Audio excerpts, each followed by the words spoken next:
Yeah, son. There's mad kids out there getting cream for the 9/5, bro. Yeah, and I've been doing this for a long time. You know, shoot the game going for mine. Alright. And this is the year when mad cats get peeled. I'ma spark this line, kick the reel. Bang them out.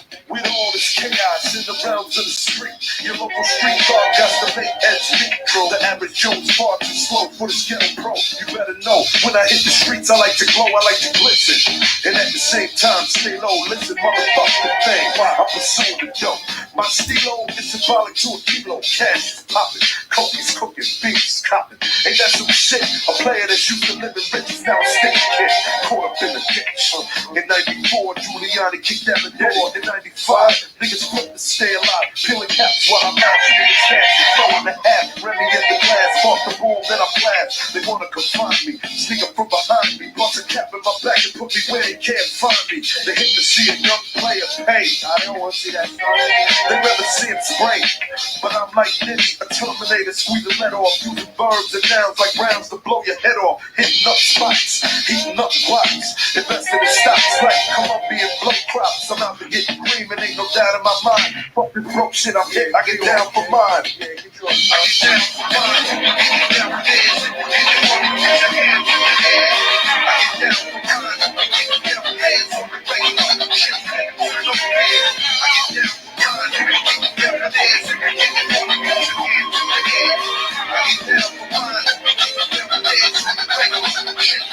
I hear you wanna be a play. I ain't some place you play. Let's play a game of real nigga roulette. We get some DOA as I spray the melee. Contact and punctuation is compared to AK. You in a day. Overdose for pure funk. I'm fucking off like Tommy Kemp. For karma's a booty smoke. Decapitated rappers in my trunk. I'm sick. Pumping skunk. Bouncing with my click. Popping mega jump. I'm kicking back while these clowns be zigzagging. Once you talk about putting keys, come on, you're nickel bagging. I'm blasting off wings. And then your doubters believe it. You see, I was packing heaters when jokers was banging cheerleaders. Ain't nothing changed, it's still the same in the rap game. I'm known for banging rookies out the frame. Y'all have forgotten who was the pimp from the start. I'm sipping vintage wine, eating a la carte. I'm phenomenal from the abdominal. Far from comical lyrics that stick in the brains like particles. Never sleep. I'm bringing the drama to the street with techniques and rolling in bleach. Ain't nothing sweet about the street, so I'm poetically ill. I'm pure like cook up and lyrics sound like fish scale. I got the banger at your throat and you ain't showing no signs. Can't doubt, let them know I get down for mine. I get down for mine. I get down for this. I get down for mine. I get down for the banger up. Shake the finger, you know me. I get down for mine. I get down for this. I get down for mine. I get down for this. Shake the finger, you know me. I get down for mine. I get down for mine.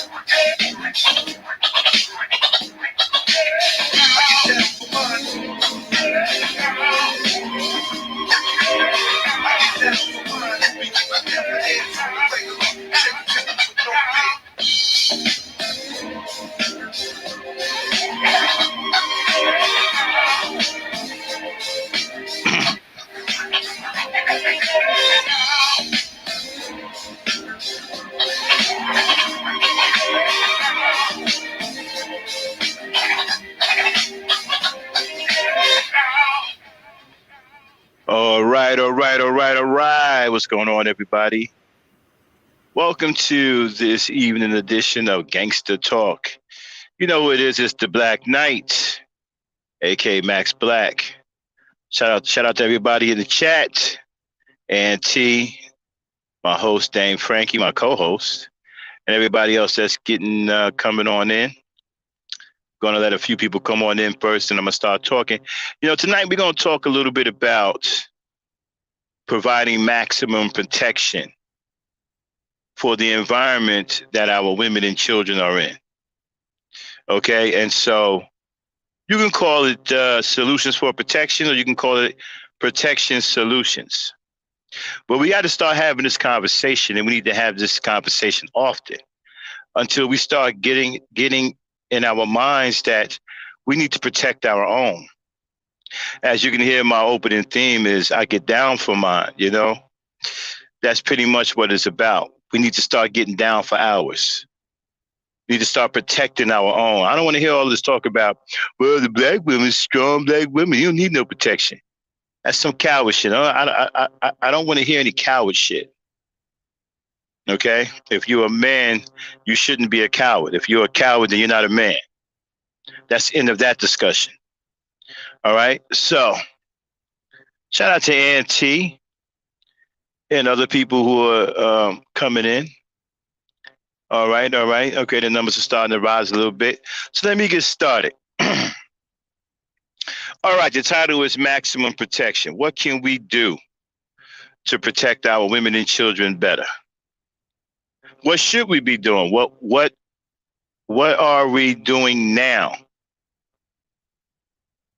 Well, that that answer is easy. We're doing nothing now.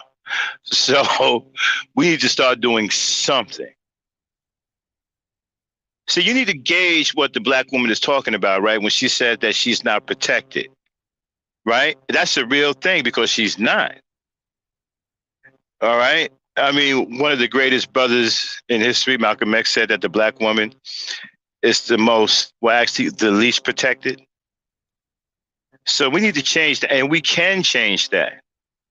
It's a mentality that you have to develop. Well, for one, you got to give a damn first. Okay? You got to give a damn about the women that are in your environment and the children. That's first and foremost. Now, I understand some of you queers are too sissified to give a damn because you scared and shit. But we're not talking to you. We're appealing to real men tonight. Men who want to see something different happen. Men like Razi, men like myself, men like Hassan Burton, Emmanuel Briggs, Kendra Rowland, and others, and those who will join us in the future. We want to see something different happen. You know, Razi said a few things that really got to me. That brother is hurting, man, because he's tired of seeing all of this craziness towards our women. And I don't blame him. I am too. That's why I built this platform. And people have insulted me to no end. They've called me all kinds of names. They tried to sabotage this channel. They called me anything from remedial to a moon cricket to a super simp. And I run a haven for hoes, all kinds of things. But none of them have the guts to be black because you got too many cowardly men who are afraid to even just be black. And I'm not. They are afraid to say that they love their women because they are scared that the beast may hear them and he may start snarling about the mouth, and, you know, that white streak starts to run down their back when they hear the beast growl. You know, I guess to them, the black woman is only good if they can hide behind her. Right? So, we're not talking to the sissies tonight. We're talking to the brothers who want to do something. Now, the first thing I want to talk about is male chaperoning, okay? Now, let me give you a little bit of history of what I'm talking about. Back in the late 60s and 70s, where I grew up at, the time I grew up in, fathers were very protective of their daughters. And that permeated throughout the community. Almost all of the fathers were like that. You couldn't find a father that didn't want to protect his daughters. I'm not saying that some didn't exist, but for the most part, all of the fathers I knew back then, which were a lot of them, because I had a lot of friends back then, they wanted their daughters protected. They didn't want their daughters going out alone. So they would assign duties to their brothers if they had brothers. And back then, black families had a lot of, you know, members. Like I said, it was nothing for a black family to have 10 members. I come from a family of 10, 5 boys, 5 girls. And there were bigger families than that out there. So there was a lot of males around to protect the women. So the fathers would teach their boys to protect their sisters. That's where it starts. It starts in the house. Okay? And so protect your sister. Go with your sister to the store. Your sisters are outside playing. Go sit out there on the porch. If you ain't doing nothing, go sit out there on the porch and make sure they're all right. You see, that's where it starts. That's where that mentality of protection starts, right? Back then, the fathers didn't want their daughters going anywhere by themselves. Okay? And so the boys in the neighborhood was taught to protect. So there was a lot of protection in the community, period. Even if it wasn't your sister, there was a clear understanding that you needed to protect whatever black woman was there, because that was honorable. And that's what got you points with the brothers on the street. It got you street cred. You know what I mean? It was nothing for us to walk our sisters to the store and wait outside and see other brothers up there hanging out, waiting for their sisters to come out the store because they were walking their sisters to the store. A lot of times, man, I hang out in front of the store kicking it with other brothers, you know, who got their sisters and mothers inside. So now, fast forward to the day. Can the chaperone thing work? Yes, in some capacity it can. Not in all capacities, because some neighborhoods are just too crazy. And, you know, we're going to have to modify the chaperone thing. But for the most part, it can. You know, it starts with a mentality. It starts with you giving a damn in the first place. And you can start with doing little things like, okay, make sure your sisters aren't going anywhere by themselves. Okay? If you can, if they're going out to the store, go with them. All right? Make sure they get there and get back. If they don't want you hanging around because they're with their friends, okay, get you a car, get you a bike, and trail behind them. Or just tell them, listen, you know, I want to just go hang around and make sure you get back all right. That's all you got to do. Let them know what you're doing. Say, hey, listen, it's dangerous out here. You know, I just want to go with y'all to just hang out and make sure y'all get there and get back okay. Ain't nothing wrong with doing that. I'm sure they won't turn you down. Some of them probably will, because they don't believe in, they don't believe that we will protect them, and we have our own self to think for that, because as you see right now, there's hardly no protection at all for black women. So some of them probably wouldn't know how to act with that, but do it anyway. It has to start somewhere. All right. Every journey begins with a step. Start going places. Okay. If you can pick your wife up from work, pick her up from work. If you can take her to work, take her to work. You know, I used to pick my wife up from work and take her to work all the time when I was out of work and I was home either healing from an injury or whatever. You know, but I could still drive. I would go take my wife to work and go pick her up from work. Had no problem with it. You know, start doing these things. Okay? And if it starts there,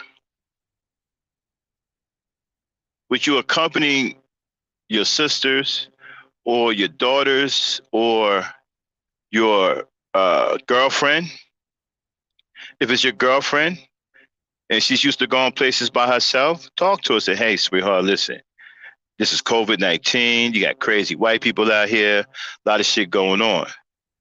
So, you know, let me go with you so I can protect you. Tell her you want to protect her. Go with her. If you know that she's somewhere and you're getting off work and she's somewhere, go to where she is and wait for her to come out, or wait for her to finish doing what she's doing, and take her home and make sure she get home safe. Okay? Now from there, you can elevate that thinking and take it another step by watching the area. Now, when we was coming up, there was a lot of security in the area. A lot of fathers watched over the neighborhood. Okay? And so what you can do, go to public areas where there's a lot of people, like Walmart or Target or whatever, where you see a lot of black women at, shopping or whatever, right? And just hang out there if you got a few hours to kill or an hour to kill or whatever. Care about your community, care about the people in your community. Just hang out. Hang out in the parking lot, sit in your car and just watch things. Watch over the parking lot, making sure sisters and the children are getting in their cars okay, coming out okay. Start patrolling your neighborhood. Get your carrying permits, get you a burner in case you have to use it.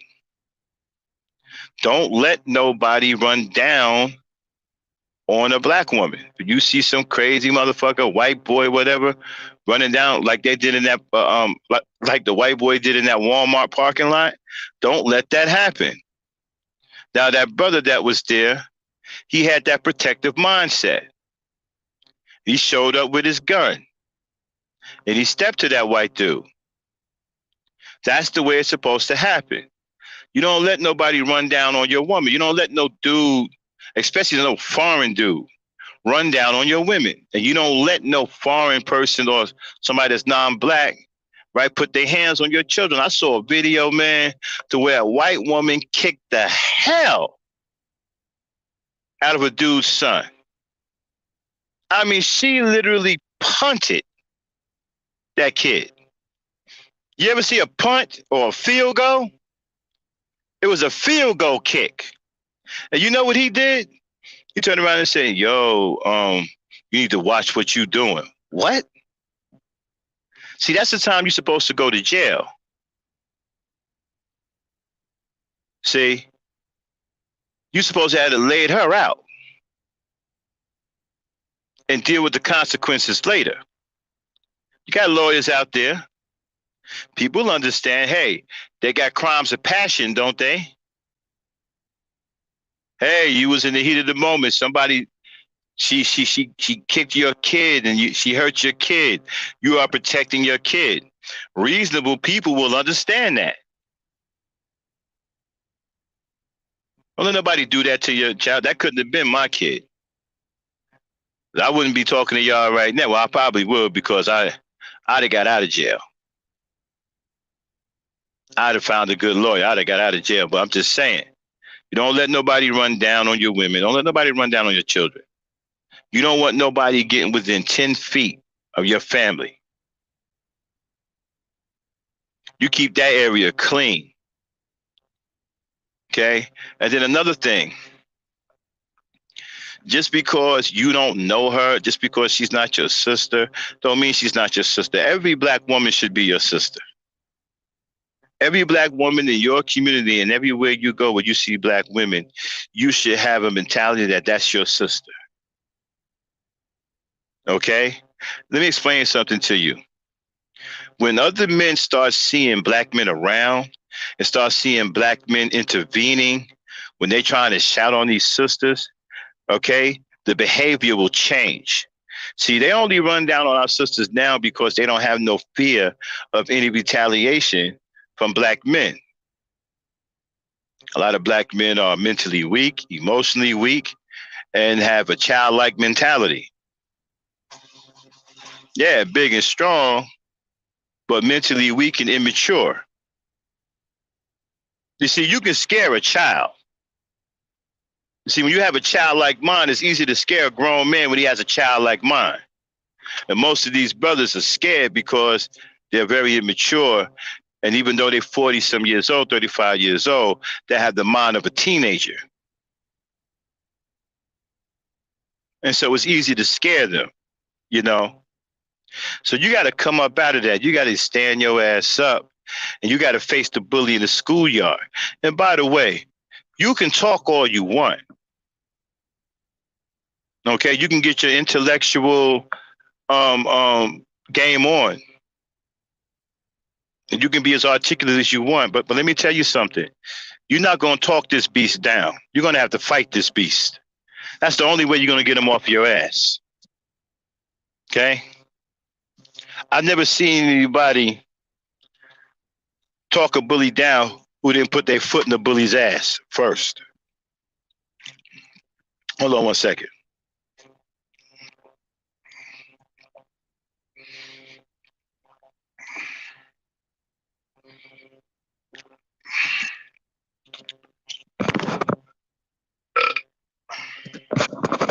Sorry about that. Drinking some water. So anyway, you're not talking your way out of this. You're going to have to put your dukes up. You're going to have to show this beast that you're willing to go to the ground with him. You're willing to put him on the ground. That's the only way he gonna back off. He ain't gonna back off no other way.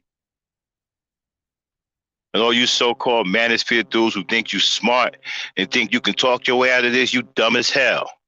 There's no talking to that beast. I'm not sure when y'all gonna figure that out. If talking worked, he would have left you alone a long time ago. As a matter of fact, the more you talk, the more he seems to put his foot in your ass. Well, if you want to change the situation, you are going to have to start putting your foot in his ass. Because that's what he understands, even though he tells you that violence isn't the answer and you believe that BS, you're going to have to use self-defense and put your foot in his ass. That's the only thing that's going to back him off.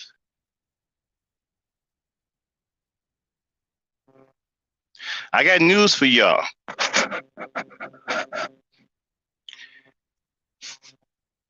There's an ugly world out here.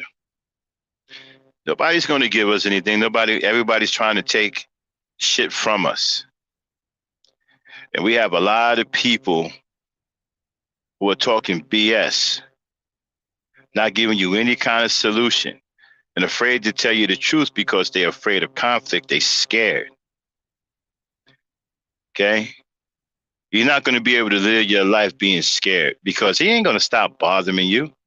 You think he give a damn that you scared? He like that you're scared, but do you think that he give a damn that you're scared? You think he going to stop? You think all of a sudden he going to feel sorry for you because you scared?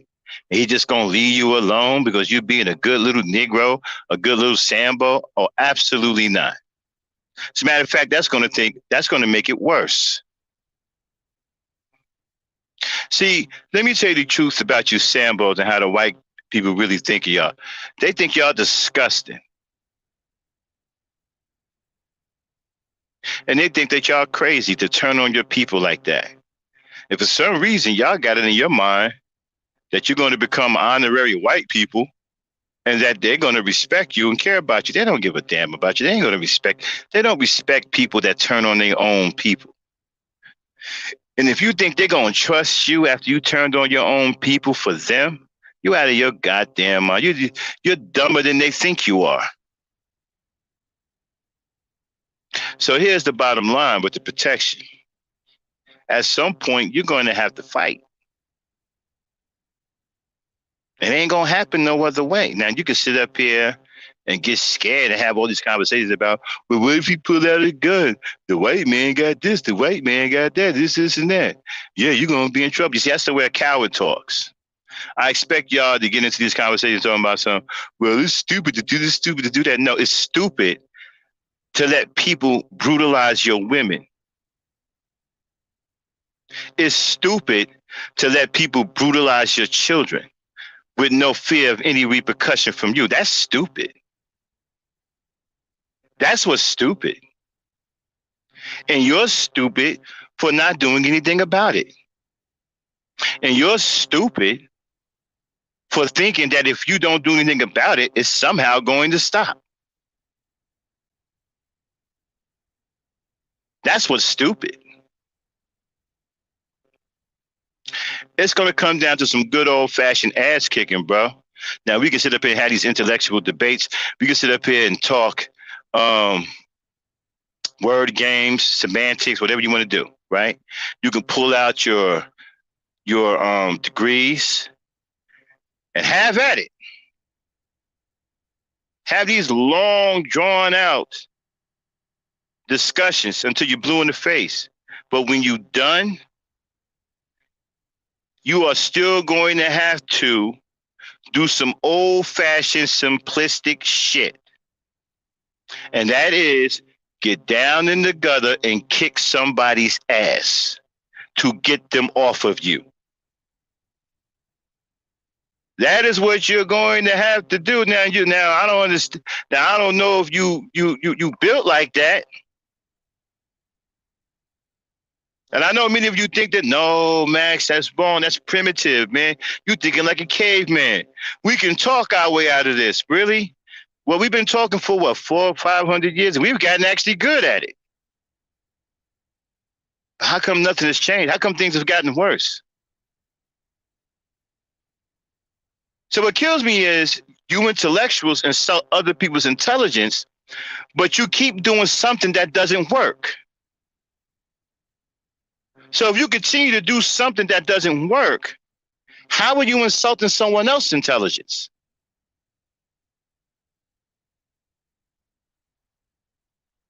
Now, what is the reason that many of you keep doing something that doesn't work? Well, it could be a bunch of reasons. I bet one of them is that you're frightened. You're scared. You're scared to death. That's why you keep doing something that doesn't work.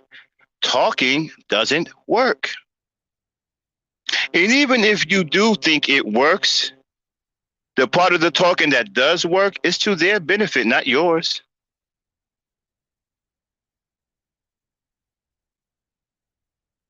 You think white people really want to help you? That's what some of y'all really think. You think they're here to help you. Not here to help you do a damn thing.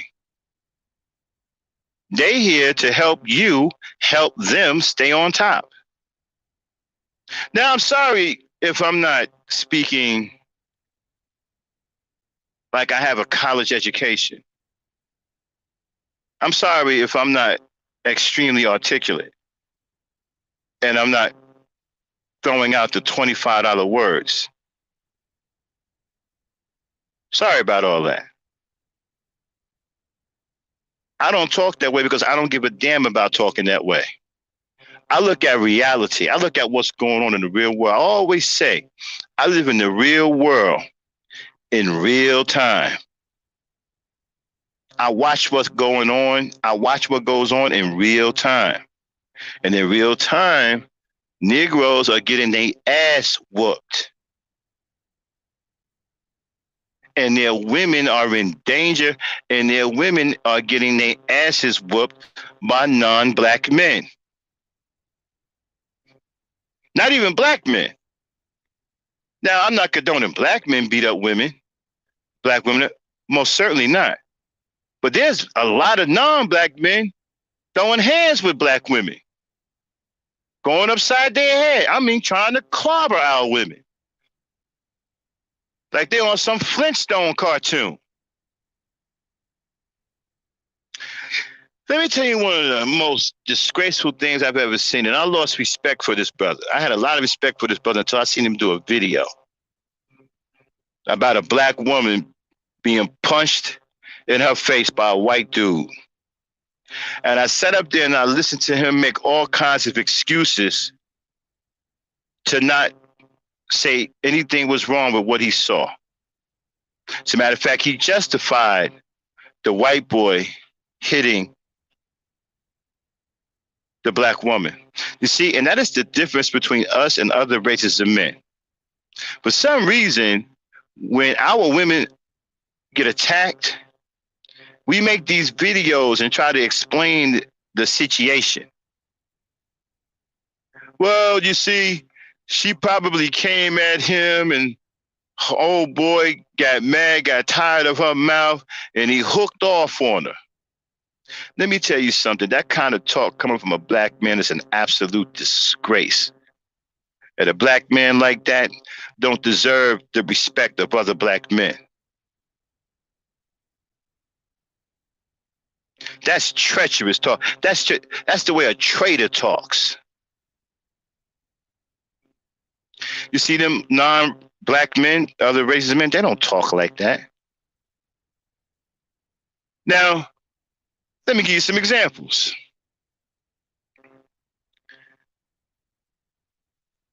You guys ever seen Dragon Ball Z?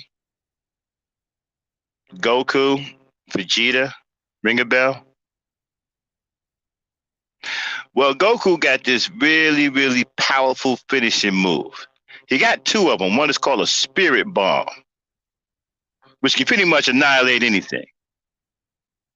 Then he has another one called the Kamehameha wave, which is what he uses a lot. Very rare does he use the spirit bomb unless he fights some real crazy motherfucker that he can't handle. So we're going to put other races of men. We're going to make him Goku. Okay? Now, y'all know the Kamehameha wave, right? He Kame, Hame, right? Okay, so let's start with a Chinese woman, right? Black man knocks out a Chinese woman. Goku sees that shit. What do you think Goku gonna say? You think Goku gonna sit up there and tell Vegeta, "Hey, Vegeta, that guy he hit one of our women, man. He must have been justified. He probably had enough." Goku ain't gonna say no shit like that. Goku gonna fly over there and put his foot knee deep in your ass. And then he gonna finish you off with his famous Kame, Hame, and you out of there. Now Goku's Spanish now, right? We're gonna do a Spanish guy. Goku's Spanish now. And Vegeta, they Spanish, you know what I'm saying? Let a black man knock out a Spanish woman. Then Goku gonna look at that. You think Spanish Goku gonna look at that video and be like, "Oh, homeboy was right in knocking her out. We need to leave him alone." No, he's not gonna do that. He's gonna fly over there and proceed to put his foot knee deep in your ass.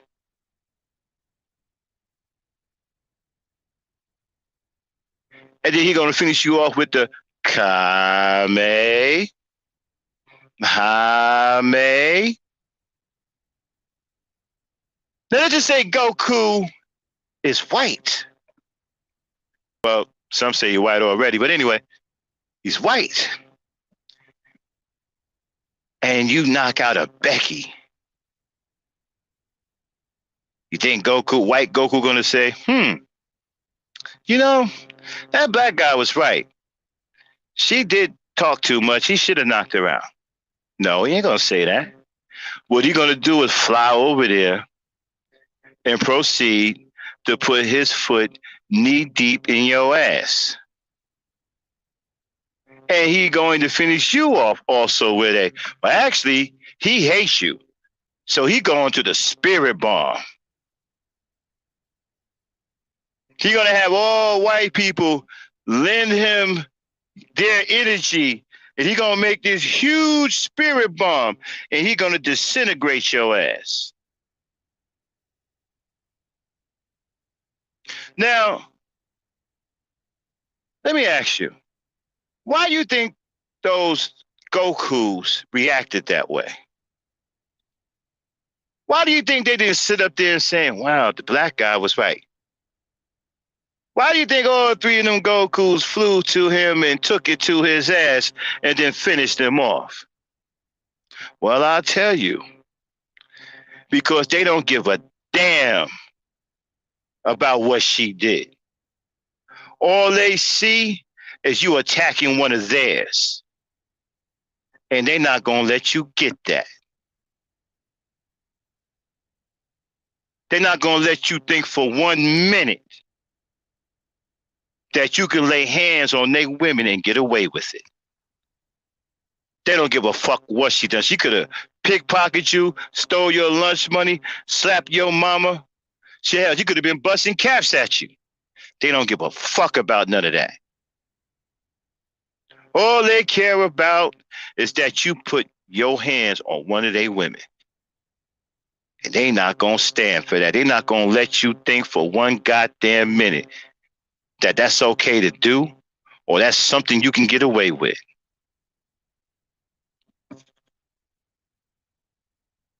Now, when you come down to these niggers, why the black Goku and the black Vegeta, what happened to their Kamehameha waves? How come the niggas can't fly? Okay, so white boy knocks out black woman, black Goku, talking to black Vegeta. Hey man, you see that? Yeah, I saw it. I mean, you know, homeboy might have some reason why he did that. Yeah, he probably did. You want to fly over there? Nah, man, can't fly, man. Oh, you want to go Super Saiyan 3? No, I can't go Super Saiyan 3.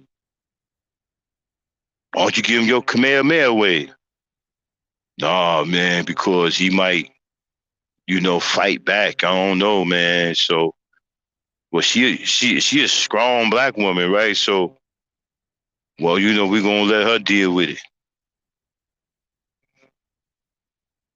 Chinese man knocks out black woman. Black Goku and Black Vegeta watches the tape. Hey, Vegeta, there go another man knocking out a black woman. Yeah, I know. Black women are mouthing off, man. They need to stop mouthing off, or they're gonna need to see a dentist. You think we should do something about it? Hell nah. Fuck them hoes.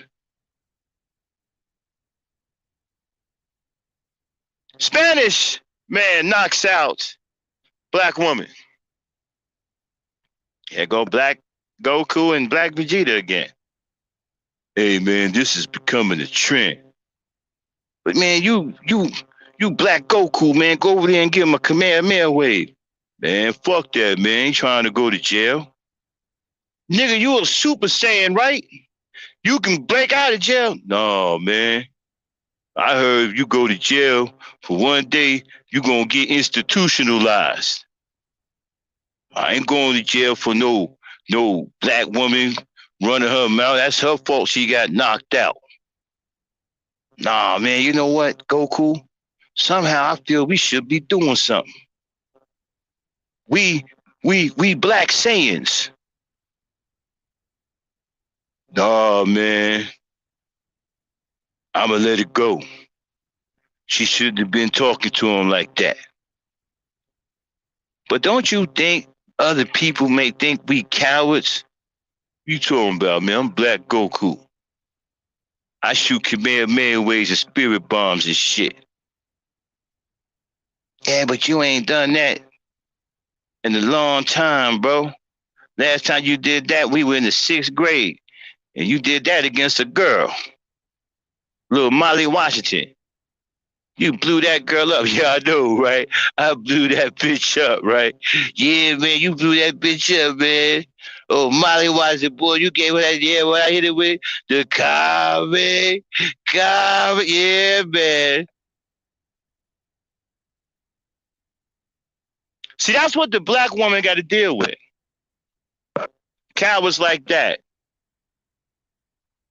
who want to sit up here and complain about not protecting their women when that's something that they should do naturally. See, other men do it naturally, but for some reason, black man got a problem with that because he's scared. Scared. So, brothers, we got to change that. We got to change that.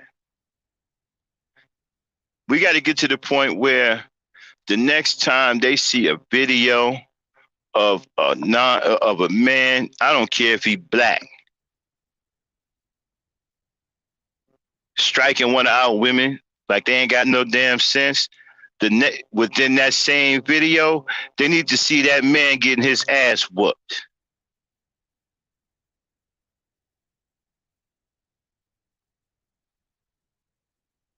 They need to see that too.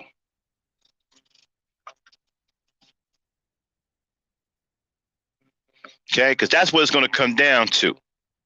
Because it ain't going to stop unless you put a stop to it. You see, them other races of men, you put your hands on their women, they know how they going to stop you, brother.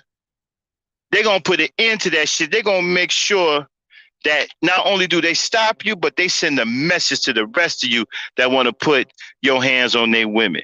They're going to do something to you that's going to ring out to where the rest of the motherfuckers who are thinking about putting their hands on their women, they're going to think twice.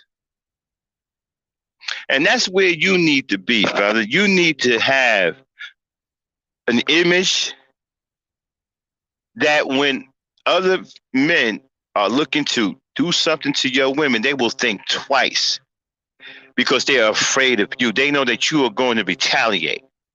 They fear some kind of repercussion from you. You got to start creating that environment again. And it starts with basic protection. And while you providing that basic protection, like I spoke about earlier, and I'll go over it again for those who didn't hear it. When someone goes into their environment to try to accost them or get mad with them or whatever, you need to step in. Now, I'm not saying that you got to come in there hard charging like the Incredible Hulk, knocking motherfuckers out. No, you use your head. You be smart about the situation. But you don't let it happen. That's the key. You need to show that whatever woman is being attacked or on the verge of being attacked has protection and that somebody is going to retaliate. Now, the next time when you go back and you look at the situation with the sister that was in the Walmart, the pregnant woman, you know, the one that these sissies kept calling a fat ass, which is a disgrace, right? That shows you the level of maturity that a lot of these men have. Calling a pregnant woman with child a fat ass. I don't need to say nothing else about that. But anyway, the brother that protected her, and not only did he protect her, he punched that white man in his face. He put hands on that white man. So the next time, and it was on camera. Now, do you think that white people didn't see that? They saw it. So the next time, somebody is going to think twice about running up on that particular black woman because somebody came to her aid. Now, we can make that a reality for black women all across the board if we're all willing to do what that one black man did. And we can get there by starting the most simple way, which is simple protection. Start training your mind to look out for your woman, look out for your children. Care about where they are. If they're somewhere far, go there and wait for them so you can bring them back home. Either take them there and drop them off, hang out, come back, and bring them home. Start patrolling your neighborhoods. If you got some time, ride around. Keep your eye on some things. You see a sister struggling, offer to help her out. Again, don't be a dumbass, though. Don't do the stalker shit. Be a gentleman. And now with COVID-19 and all this other shit, things are dangerous. Act from a distance. Keep your distance.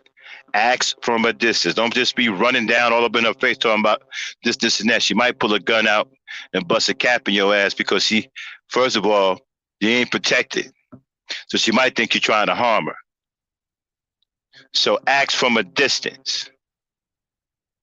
And be a gentleman about it. Don't be a stalker. Don't be a dumbass. We need protection for our women, not stalkers, not sexual deviants, not rapists, not woman beaters, woman haters. We need men with courage, fearless men to protect our women. and our children. Now, the little things that I just talked to you about can go a long way. They can start a mentality if you are consistent with it. Try to do it every day. You know, and I want some of y'all to try it. Come back in here and say, hey, today I was at the Walmart. I hung out for an extra 45 minutes, watching the parking lot, making sure sisters were getting to and from without anybody attacking them. Hey, man, I was over here in the mall today, saw a couple of sisters by themselves. I hung around, made sure that they was all right. Hey, man, Max, today I saw a sister struggling. I called over to her and asked her if she needs some help. Turned out she needed some help, so I helped her with some bags and stuff, walked out to her car, got her out there safely, and saw her off. Let's start getting some stories in here, brothers. Let's start getting some real life protection stories. Every journey starts with a step. Yes, it's small, but it can grow. We're trying to build a mentality. We're trying to change the mentality to more of a normal mentality of protection for our women and children. So let's start coming in here with some stories. Okay? Hey, man, I made sure these kids got home. I made sure a mother and her children got home. I hung out at the mall today or at the movie theater. There were some sisters with some kids. She was struggling. She was by herself. I helped them out and made sure that they got in their cars safe. Okay? Start doing these things, man. I want to hear some real life stories of protection. I want to hear some of you brothers come in here and say, hey, you helped a woman out today. You made sure a woman was safe today. Any black woman. Whether it be yours, someone you don't know. Let's start getting that mentality into our communities and let that mentality spread. Now, once we get it in there and we're consistent with it and it starts to grow, then we can step it up to another level of protection. And then we can keep stepping it up until we get to that plateau of maximum protection for our environment. But we first have to start somewhere. You got to crawl before you can walk. A lot of the brothers don't even have the mentality of protection. We have to create it. And we can create it by doing the small things first and being consistent with the small things. You understand what I'm saying? Be consistent with the small things. Shout out to my black y'all. Hey, what's going on, Lucy? Hassan Burton. All right. And again, no stalker shit. Don't be forcing yourself on nobody. You want to be a pillar of strength in your community. You don't want to be some piece of shit. You want to be somebody that black women can rely on and that they feel safe around. That's the environment that you want to create. You don't want to do the creepy shit. You want to create an environment that if the black woman sees you in the environment, she feels safe. Okay? That's what we're trying to do. And yes, it's small right now, but with consistency, it can grow and it can spread from one brother to the next. We have to create that mentality. A lot of brothers are willing, but they don't have the mentality. We have to create it. We have to start somewhere. And we can start with these small things. Again, take your woman to work. Pick her up from work if you can. Okay? Hang out at the malls if you got extra time and you're out. Make sure some sisters get to their cars safe. Chaperone your children. Chaperone your woman. Be a male chaperone in the community. Like I said, back in the day, the black woman didn't go nowhere by herself. There was always a male chaperone. Let's get back to that. I'm not saying you got to follow a woman if she's going to have a good time somewhere or whatever. Let her have a good time, okay? But see if you can get her there and get her back. Now, in the beginning, it's going to be some rough spots, but don't give up. You know, we got to find out what works in this era. Everything from the past ain't going to work. So we're going to have to modify some things. But we have to first start so we can see what works and what we can build on and what don't work. If it don't work, we throw it out. If it works, we keep it and we build on it. Like I said, the protection may have to be modified depending on what environment that you're in. But it has to start. We have to get rid of the black woman believing that she's not protected. We got to get rid of that, man. That's a disgrace. That's disgraceful for us. That looks bad on us. That reflects bad on us that we don't protect our women. And we're very capable of protecting our women. We're pretty strong enough. We're big enough. But for some reason, we won't do it. Well, that's because you're scared. Stop being scared. You don't seem to be scared when you want to kill somebody black. You ain't scared when you want to hurt somebody black.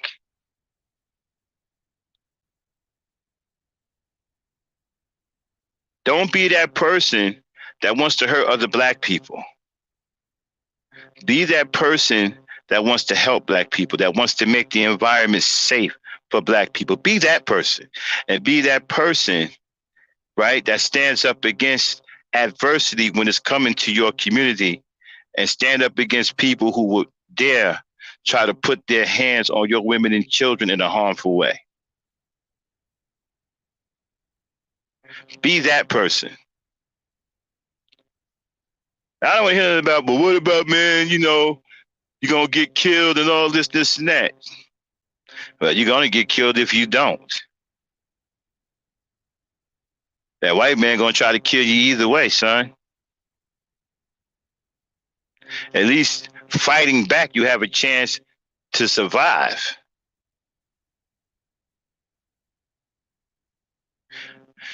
You can defend yourself. The Black Panthers did it. The Black Panthers had self-defense against the police. They knew the law.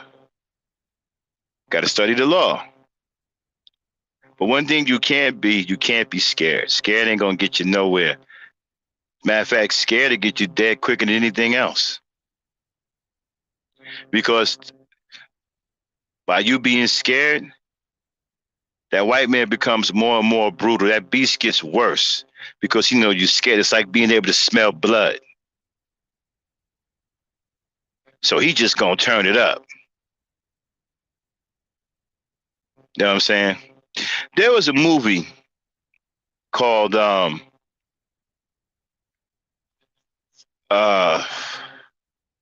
I can't remember the name of it, but it was about these vampires and werewolves.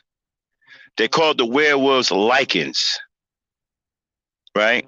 And the vampires thought they were the shit. They were the stronger, right? And they had their coalition somewhere in Italy, and they had this hard motherfucker named Felix. Felix whooping everybody's ass. You understand what I'm saying? But they also had their elders, and one of their elders was called Victor. Victor. He thought the lichens were nothing but animals. Now, these lichens were big and rugged-looking motherfuckers. Looked like they shouldn't have no problem tearing a new asshole out of these small, skinny vampires, right? But let me tell you something. One of the motherfuckers ran down on Victor, And Victor grabbed that motherfucker by the throat and lifted him up like he was a rag doll. See, that's the position you're in right now because you're scared. The white man is Victor and you're the Lycan.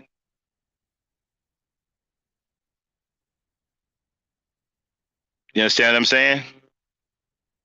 Now, there was one powerful Lycan that tore the vampires up.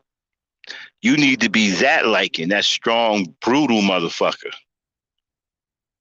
That's the one you need to be.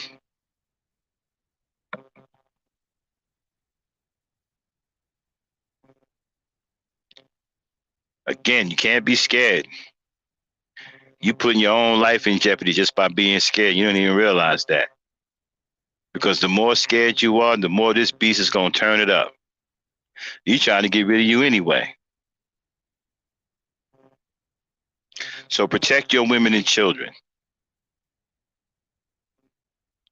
Be an honorable man. Protect your women and children.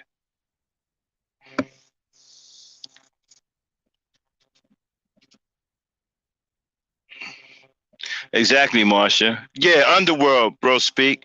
That's what it's called, underworld. Right.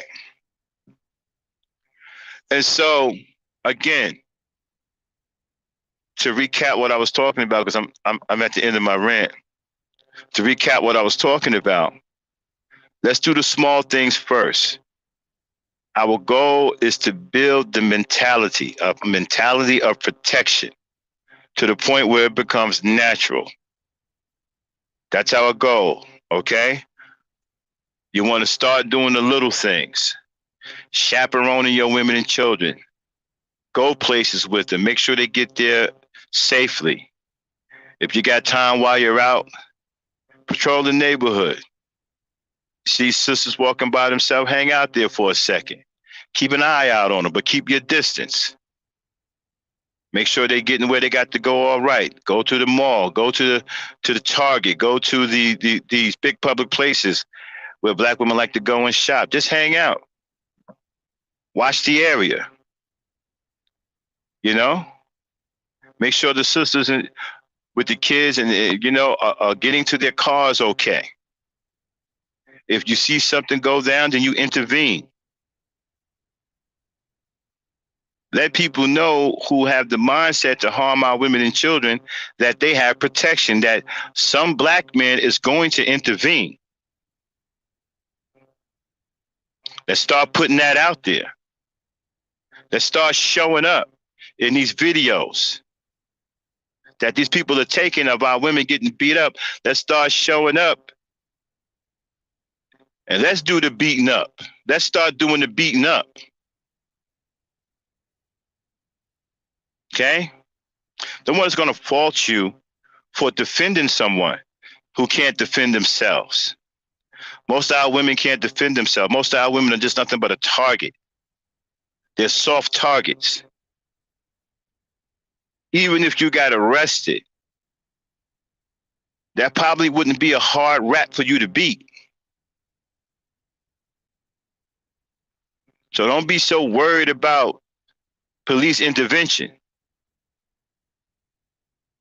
One thing I noticed about people, whether they're good or evil, they all recognize and respect righteousness. Even evil people respect righteousness. They may not like it, but they respect it.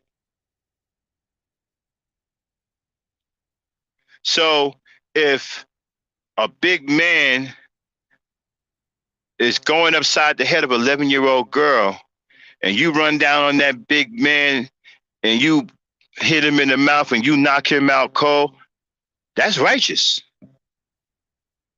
Look at the odds. He's 6'7", 300 pounds. He a grown-ass man. She 11 years old. She a baby. That's righteous. Now, you might get arrested.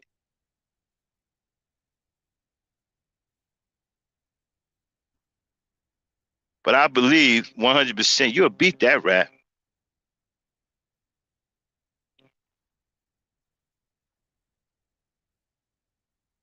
Don't be afraid. Do the righteous thing.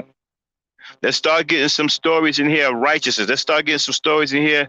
Come in here and say, Max, you know what, today, I protected 2 women today. I protected 2 children today. I made sure a woman got home safe. I helped the sister out. I helped the child out. Let's start hearing these stories. Let's start getting this mentality into our communities and let it start permeating throughout our communities. Once we get enough of brothers thinking that way, then we can step it up a notch. But we got to first crawl before we can walk. Now, I know people hearing this think I'm crazy. I know people, naysayers are going to say, oh, Max, man, you out of your damn mind. Ain't nobody going to do no shit like that, this, and that. Well, let's prove them wrong. Let's prove them wrong. Let's be the men that are going to do something like that. And collect other men who are going to do something like that. And continue to collect men who are going to do something like that. Let's prove them wrong. Dame. Yes, Max? Come on up. I'm done with my rant. Hop on in here. So, Lady Dame, welcome to the show. This is my co-host, everybody. This is my peoples right here. Hi, So everybody.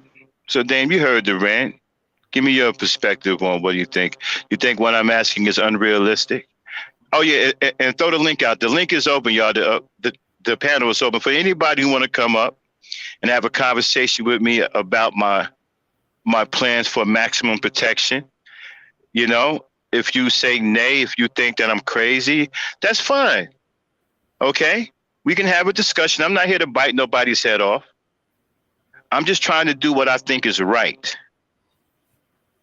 I'm just trying to do what I think is righteous. It's okay if you disagree. Maybe you have a better plan. Come on up. I'm willing to talk about it. But we have to do something. We can no longer sit by and do nothing. Our women and children are in jeopardy. And as Black men, that is up to us to do something about. Go ahead, Dane. Okay. All right. The link is in the chat. Yeah, that's a good idea. It's a good start. It's easy to do. We either out and about in the store. Okay, yeah, we at quarantine, we at a distance, but trust, we are out and about in the store. Yeah, and most of the time that's when you see the most people. Right, and even now with the COVID is even more reason to hang out and watch the area. You got all these crazy people running around here now. Oh, you definitely got to keep an eye on your women and children now. Go ahead, Dan. Yeah, because you got a few crazy that don't want to wear a mask, but yet they all up in your face and stuff like that. But yeah. Usually everybody's helpful, but not everybody. This time of the year, it's getting close to Christmas. I don't know how it is for the rest of y'all in y'all states, but around this time, that's when it's more dangerous for Black women because they shopping for Christmas and they at the malls, and it never seems, no matter how lit up the mall is, something happens. Oh, it's gotten so bold that it be in broad daylight. Well, not broad daylight, in the evening, but the sun is still out. Women got prepared to just go out in groups, but hey, sometimes you just by yourself. You get paranoid. You start looking underneath your car as you're walking up to it, hitting the alert button to see if somebody jump and stuff like that, because there have been incidents that happen. A woman got attacked. The man was under her car, and he slipped in when she went in, and he raped her, stole her car, beat her up, and left her for dead. Right. Mm-hmm. And I also want to say, right, that, brothers, Mm-hmm. if you can't defend yourself by now, you got problems. I shouldn't be talking about you defending yourself. You should know how to defend yourself. You're a grown ass man. You should know better. You should know what the world is like. That's why I don't talk about the brothers like that, because I'm assuming the brothers know how to get down. I'm assuming the brothers know how to protect themselves.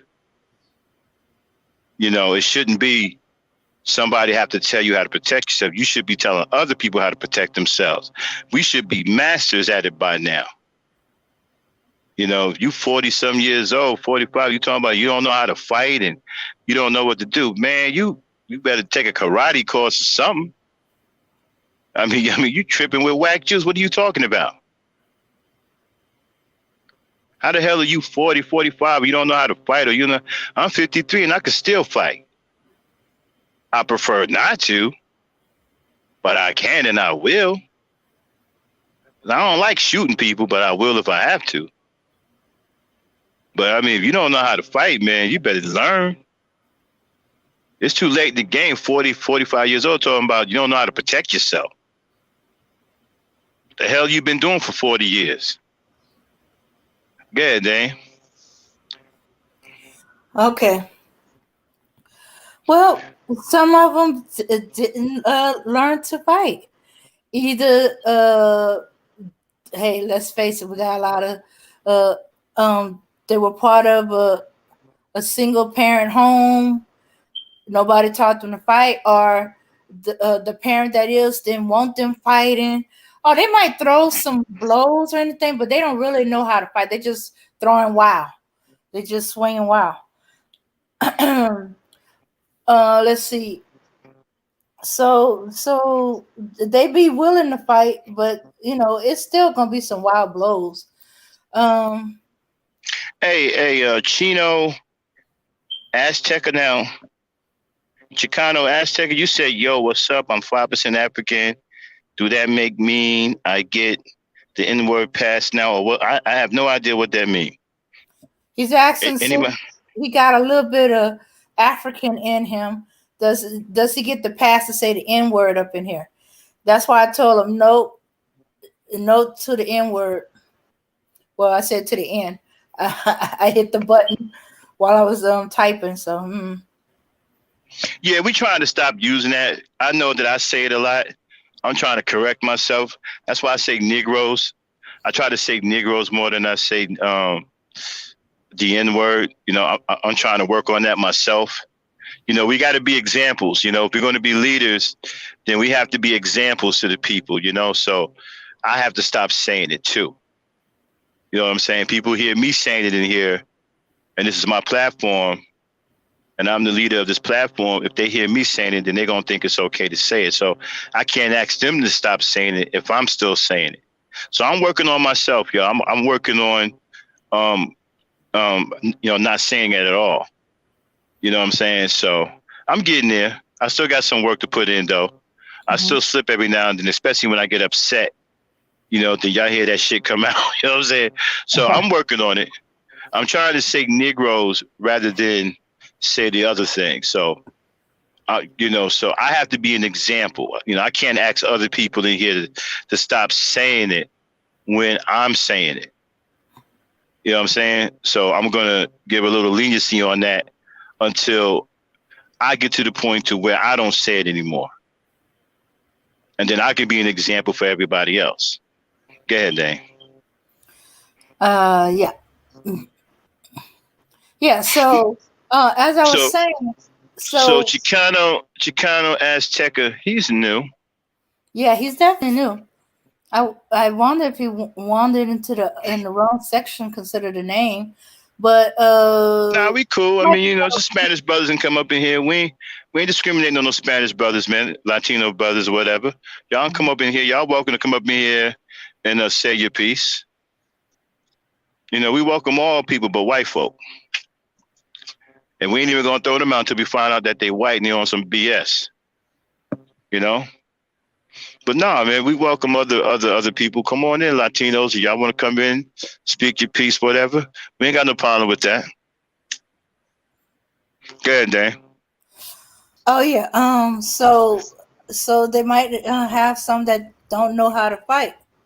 But still, even if you step up and say, step up to come up to defend the woman, it's still a And thing. let's You can't and fight. let's throw our children in there too, because there's a war on our children. They're trying to hurt our children too. Hmm. Let's not forget about our children. Yeah. What kills me, about these guys is that they talk about the war on boys, but you're not concerned with the war on boys because you spend most of your time talking negative things about black women. So I can't tell that you care about boys. If you really cared about the boys, you'd be speaking out about it. Yeah, and you wouldn't be talking about their mothers that way. Exactly. If you really cared about the war on boys, then let's hear you talk about it. Let's hear you put that front and center. Let's hear you make videos about that all day, every day, like you do black women. I can't tell that you give a damn about the boys because you don't talk about the boys. All you do is talk negative things about black women. If you really cared about the boys, then them negative black women videos would turn into videos about the war on boys. You would be spending your time making videos about what we're going to do to stop this war on our boys rather than make puny videos, right, and childish videos that are talking negative about black women. So don't tell me about no war on boys when all you have is negative videos about black women. That don't jive.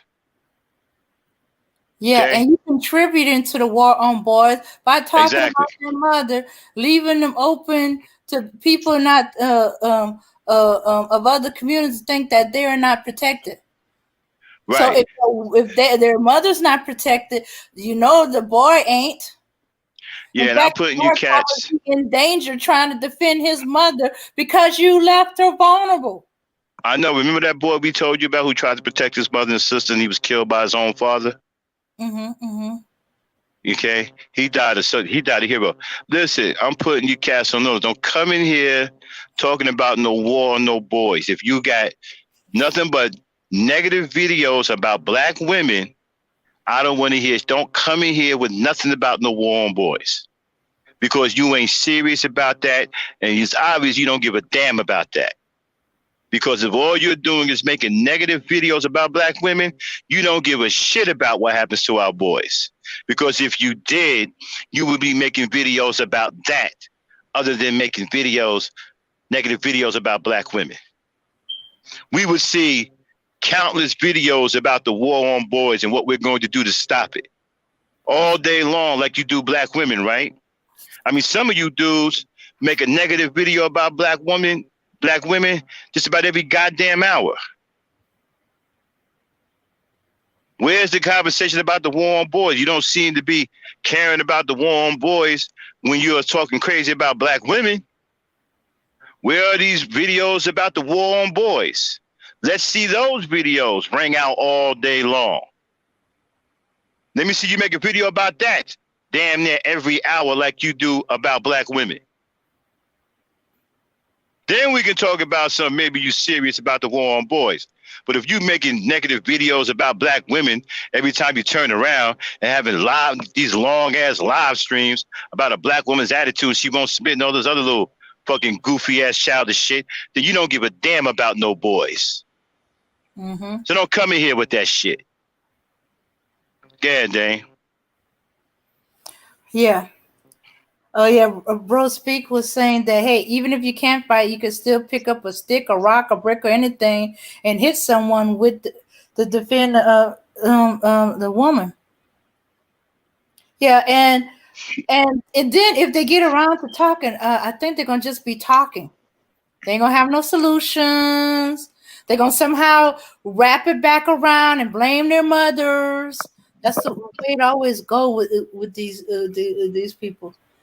Right, you're doing that, but then got the nerve out of the side of your face talking about, don't you care about boys? Don't you care about boys? Apparently you don't. None of you Negroes do. I don't hear shit coming out of these camps about the war on boys. But there's a war on women. You niggas don't wage. Okay, I said it again. You Negroes don't wage war against black women and black children. So how the hell are you coming here talking about some war on boys? You part of the problem. You part of that war. Go ahead, Dane. Yeah. And if you just threw that out there, which I think you did, to try to stymie or stop Maxon from going in on your talking points, well, it don't work. Now let the trolls stay for right now. We need some amusement. Let them stay. Let's see what they got to say. And trolls, you're welcome to come up on the panel. Okay, the link is in the chat. We don't mind having some fun. Okay, we keep it straight gangster here. Let the trolls stay for now, y'all. Unless they get really, really ridiculous and say some crazy stuff, let them stay. Let's see what they got to say. Let's see if they got anything to say that's worth a damn. Go ahead, Dame.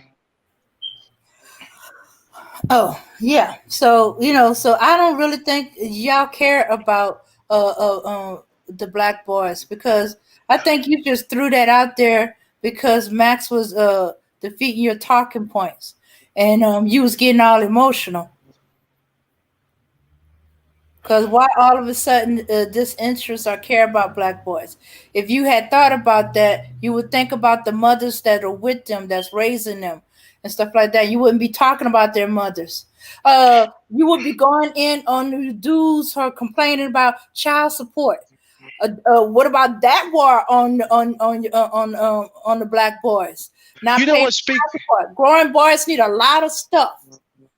You know what? Speaking of that, I don't mean to cut you off. I don't know if it was a commercial or did I see a live stream? I stumbled on a live stream. No, it was actually in that article that you was reading, right? About the manosphere, yeah, and men's rights, and how they want to create a law that takes them that legally gets them out of their responsibility for taking care of their children. Oh yeah, they want to be divorced liberated. I forgot what the term is. Yeah, they want to be liberated. You know how disgraceful is that? How less of a man can you, just when I think you couldn't be more. I mean, just when I think that you couldn't be. I don't even know how to say it. More. Any less than a man, you guys go even deeper than that. You get even lower than that. How disgraceful is it for a man to say he want to be divorced from his own children, his own seeds? You're supposed to be proud of the seeds that you bring into this world. You're supposed to be a proud dad, back in the day, fathers were proud of their children. They walked around with their chest sticking out. They were proud of their children. They were proud to be fathers. How is it that you dudes are so disgraceful that you're not even proud of it? You hate yourself that much that your hatred extends to your children? You can't even stand your own children? How the hell are you that hateful of your own self that when you can't even stand the sight of your own children? Mm-hmm. Yeah, unbelievable, man. Like I ain't never heard. Man, I tell you, man, I'm melancholy like a mug because, again, I come out of the 60s and 70s, man. I ain't never ran into no shit like this. I don't know what kind of Negroes are these. I've never seen or heard Negroes like this before. I mean, you guys are absolutely out of your mind.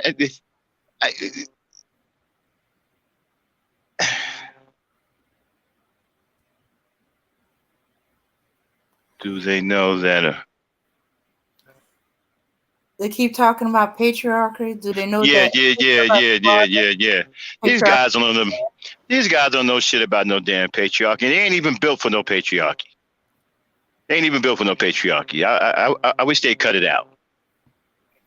I wish they cut out. These old flimsy ass Negroes ain't built for no patriarchy. You got to be a strong. In the patriarchy, the men are strong. Okay, that's already disqualifying the manosphere, red pill, all that. Okay, they're already disqualified from a patriarchy. Okay, because they're weak. You can't be weak running no patriarchy. You got to be mentally strong, mentally tough, emotionally strong, emotionally tough, physically strong, physically tough.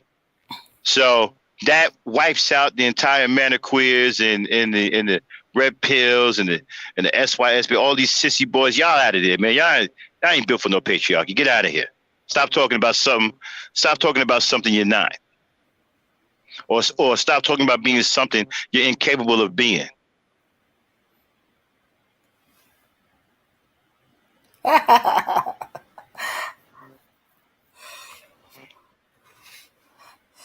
talking about some damn patriarch. Y'all act like little boys, but y'all got the mentality of teenage boys talking about some patriarchy. Get out of here.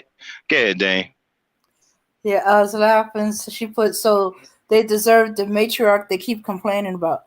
But yeah, I think the moment they start complaining and whining about child support or bragging about how they pay $25 a month,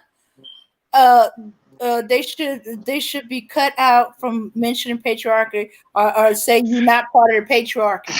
I mean, as a man, if I had a child, okay, I lost my children in a terrible accident, but if my children were alive, well, first of all, I wouldn't be on child support. Let's just throw that out there, okay? Because I'll be a proud father. I'll be proud of my children, okay? I'll make sure my children have everything they want. I wouldn't be one of these low-life niggas out here talking about something.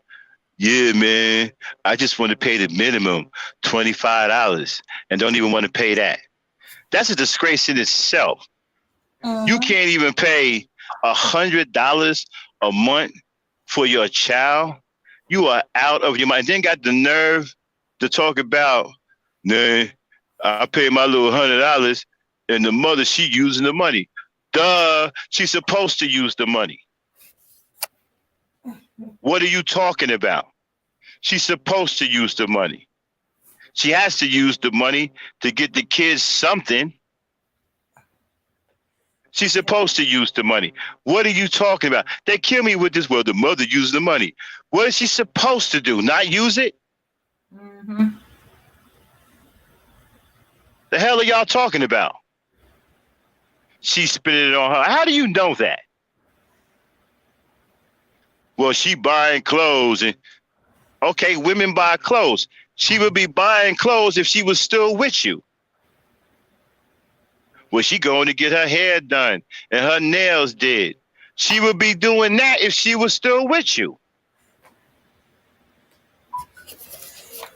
They act like women doing natural things is that right? That tells them that they not spending the money on the kids because a woman is going to get her hair done. She's going to get her nails done. She bought her a pair of shoes or something. You're going to be doing all of that anyway. He would do that if she was even with you. If she was still with you, he'd be doing all of that. You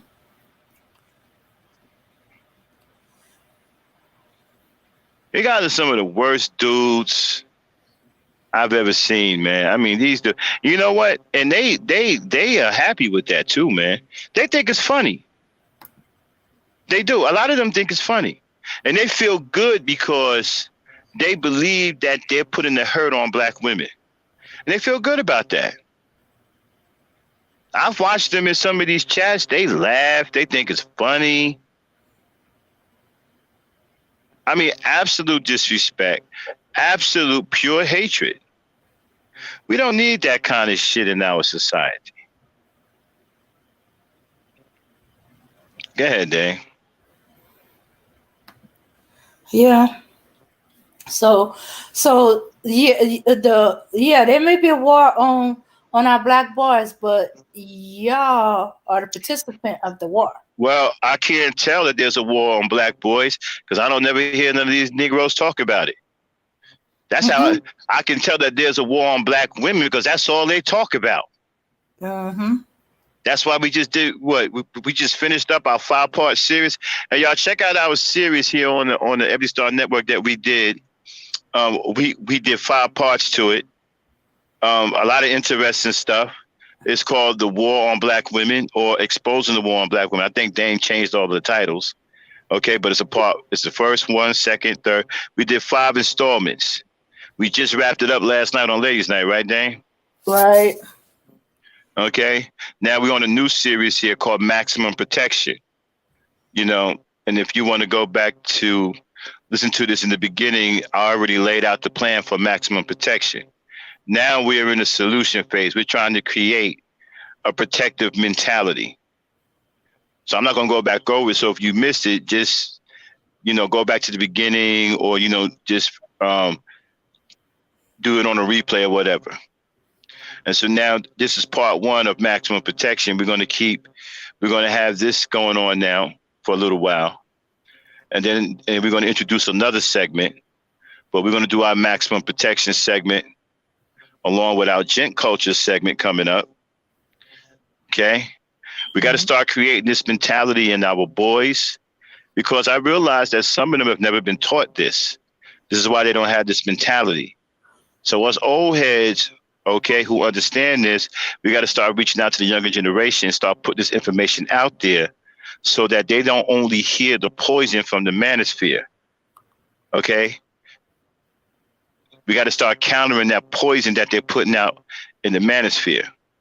So, yeah. Maximum protection. So, yeah, so check that out.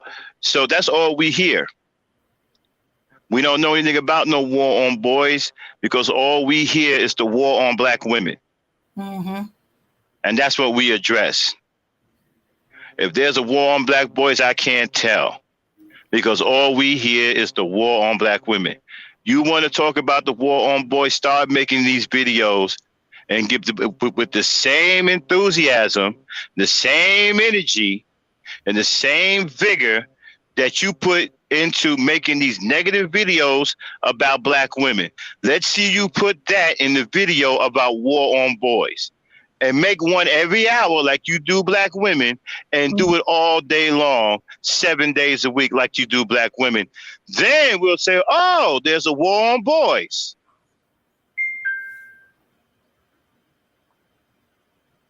Hey, Kia Grace.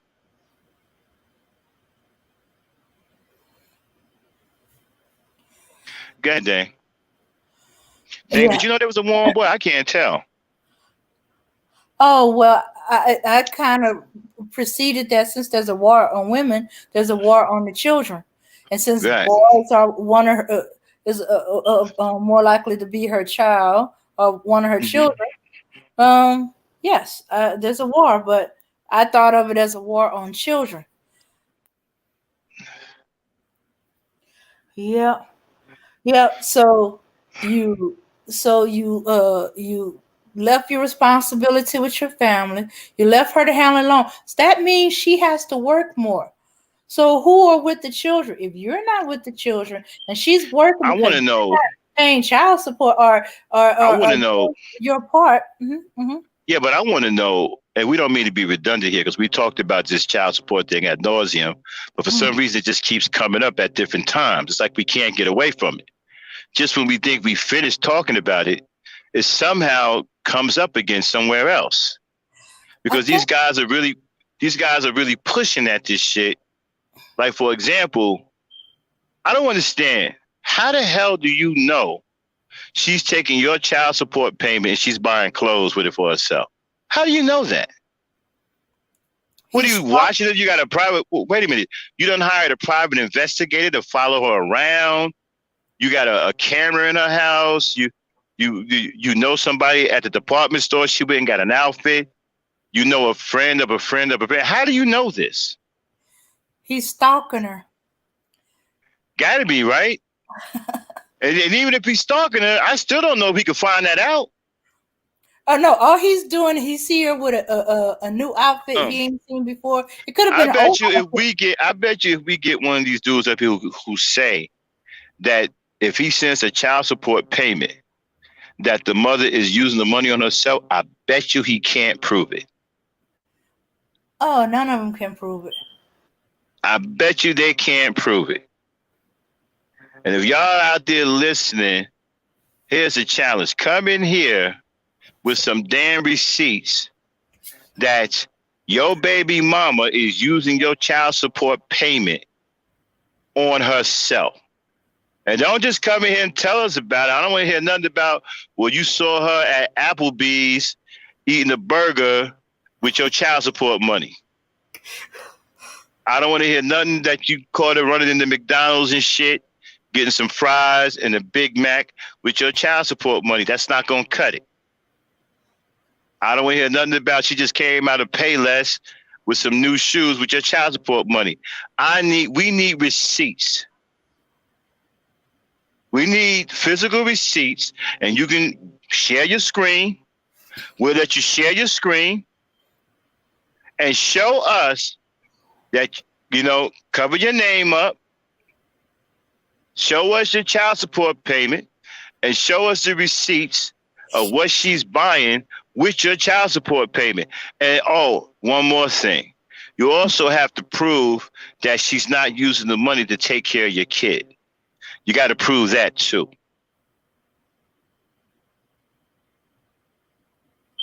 What do you think, then? You think they can do that? No. I want to see them try. It ain't going to happen. It's like you hear, because all of this shit, you guys are good at running your mouth, but no proof. Prove to us, and I'm not saying I'm anybody to prove anything to, but you're not going to tell me that you know for a fact that your baby mama is taking your child support payment and painting the town with it. First of all, most of you don't even want to pay $25, $30, so she ain't really got much to pay the town with. Okay? I mean, you got $25 child support payment. Hell, if she got a smoking habit, that's a couple of packs. That's a carton of cigarettes. Matter of fact, ain't even a carton of cigarettes in some states. Mm-hmm. That shit in New York, a carton of cigarettes like $40, $50. So if your baby mama lives in New York, you give her a $25 child support payment, she can't even buy a carton of cigarettes. So where's all of this? If you're doing $100, the bare minimum, which is a disgrace, what is she doing with the $100? What, she going out and getting the male prostitute? But what is she doing? What, she paid for a limo ride for all her friends to ride the limo and get up and look out the fucking sunroof and holler and scream while they ride down the street with your child support payment? What the hell is she doing? And again, how do you know that she's using your child support payment to do these things, to so-called paint the town red or paint the town black? Well, in y'all cases, paint the town rainbow color. Okay. Right. Yeah. Well, I think because now the child support comes on a card, and I guess every time he sees her with the card in her hand, he thinking, "Oh, she's buying this and that." Oh my goodness. Okay, so all right, so let's talk about that. So the child support payment comes on the card. Mm-hmm. So whenever you see her with the card in her hand, you're going, oh, she's using my child support payment money to fund her own personal enjoyment. All right, let's talk about that. First of all, how many black women are walking around with a card that comes with a child support payment on in her hand? Where do you see that at? I've never seen that. Where do you see? So you're telling me your baby mama is running around here with a child support payment card in her hand and showing it to people. Matter of fact, when she walked by you, she waved it at you. No. Only thing I can think of, and I don't know if it's possible, because I don't know that end of it. Wait a minute. Check this out. Okay, so if I'm hanging with a dude, right, we got to pay child support, okay, and his girl get a card and shit. So we out there chilling, right? Dude take out these binoculars out of nowhere. Yo, man, what's up with the binoculars? Look at that, man. She doing it again. Doing what? She got my child support payment card. What? What do you mean she got your child? She got it in her hand, bro. She about to go use it. You know what I'm saying? To get her hair done. Wait a minute. They take child support cards at the hairdresser? Well, it's like, you ever seen them prepaid cards that have the Master Visa card logo on them? They kind of like that. Damn. Okay. So it got a Master Visa card logo on there. Wow. Okay. So she went into the hairdresser with her child support Visa card. Now, yeah. Okay. Now here's the problem with that. If she has her own personal debit card, that's going to be a hard sell. And again, okay, so I'm going to start looking now, because you know me, I drive all over the country. Now I'm looking. I guarantee y'all, I'm going to be looking for a black woman walking around with a Visa or a MasterCard child support payment card. And if I see one, most of them don't even bother. They be so little to it, especially if their child is a teenager. I'm like, yo, if I see one, right, I'm gonna start recording on my phone. If I see it, I'm gonna ask her, so hey, listen, is that a child support payment Visa card or MasterCard? She don't, because these brothers, mind your business. I gotta find a polite way of saying it, because maybe I'll tell her a joke and get her laughing first. You know what I'm saying? And say, hey, you know, these guys keep saying that black women are walking around with their child support Visa and MasterCards in their hand. That's how they know you are using that money for yourself rather than their kid. I mean, you got to be. I mean, you must be shaft, dog. You're a bad mother. Shut your mouth. If you know that she's using your child support card, whatever the hell your child support come on, for herself, and you know that's exactly what she's doing. Okay, do the cards say child support? No, I don't know. Let me see. It's been a long time since I had to look at one. Nah, but you know what, bro? Speak. It may as well say child support on it, because they are sure that card that has their child support money on it is being used for their woman's personal benefit. So it may as well say child support on it, according to them. It can't be her personal debit card. It only has to be the one that has their child support payment on it. And so since the card don't say child support, I'm still wondering, how the fuck do they know that she's using their child support payment on herself? Okay, I got a theory. And I don't know if they can tell from that. Okay, I don't know if it's possible, but I know it is from the mother's end. There's a statement of all the things you spend, just like with food, stamps, all these other things. It's possible he could have asked the child support agency. Okay, now we're getting somewhere. Statement. Okay, all right, now we're getting somewhere. So I'm gonna need you cats that got the guts to prove this shit. Come up here with your child support payment statement. Let's see some receipts. You ain't got you can just put it on the screen and cover your name up or whatever, and just read the expenditures on it. Just tell us, okay, today at McDonald's, she bought a Big Mac meal and a Happy Meal for my kids. See, she's using my child support money for herself. Okay, she spent $22. out of my child support money to get herself a Big Mac meal and my little baby boy a Happy Meal. Okay? I'm going to need all of that. Okay? I'm going to need all that. We're going to need to hear all that. We're going to need to hear a detailed everything she did that day. Okay, she went down to Target. Okay, and she bought herself I don't know what do you buy at Target, Dane? What do women buy at Target for themselves? Clothes, cleaning supplies. Mm-hmm. Okay, so she went to Target. She went to Target. She went to Target and bought herself some cleaning supplies for the house. Okay. And so, boom, that's proof that she's using your child support money on cleaning supplies for the house. Now, here's a problem with that. We're going to have a problem with that if you say that, because then I'm going to ask you, especially with COVID-19, you don't care if the house your kid living in is clean? See, I'm gonna ask you that. See, if you come at me on some,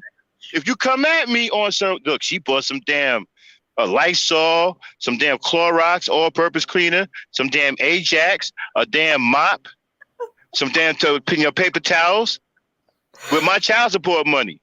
Okay, now I'm gonna come back at you and say, hey, brother, I mean, isn't that taking care of your child, having a clean environment? I mean, this is COVID. You don't care about if your child lives in a clean house or not? No, I don't want my child in no damn clean house. Okay, I'm just asking, Bob. You know, I mean, it seems to me that she care about your child because she care enough to buy supplies with your child support money to make sure the house is clean. So your child don't get sick from the COVID or some shit. No, I don't give a fuck about that. You know what, Dan? I'm going to be a deadbeat dad right now. Okay? Okay. All right. My name is Butterscotch. All right? Okay. All right. All right. My name is Butter. Okay. And my little boy, his name is Bobby. Okay. So, Dan, let me tell you what my baby mama did with my little Bobby. I sent her $75 or a child support payment, and she went and brought groceries, cleaning supplies. Hell, she bought a new curtain, and she bought a mop and a new damn garbage can, and my boy Bobby didn't get none of that money. Let me see. She brought him groceries. Mm-hmm. Okay. She bought groceries.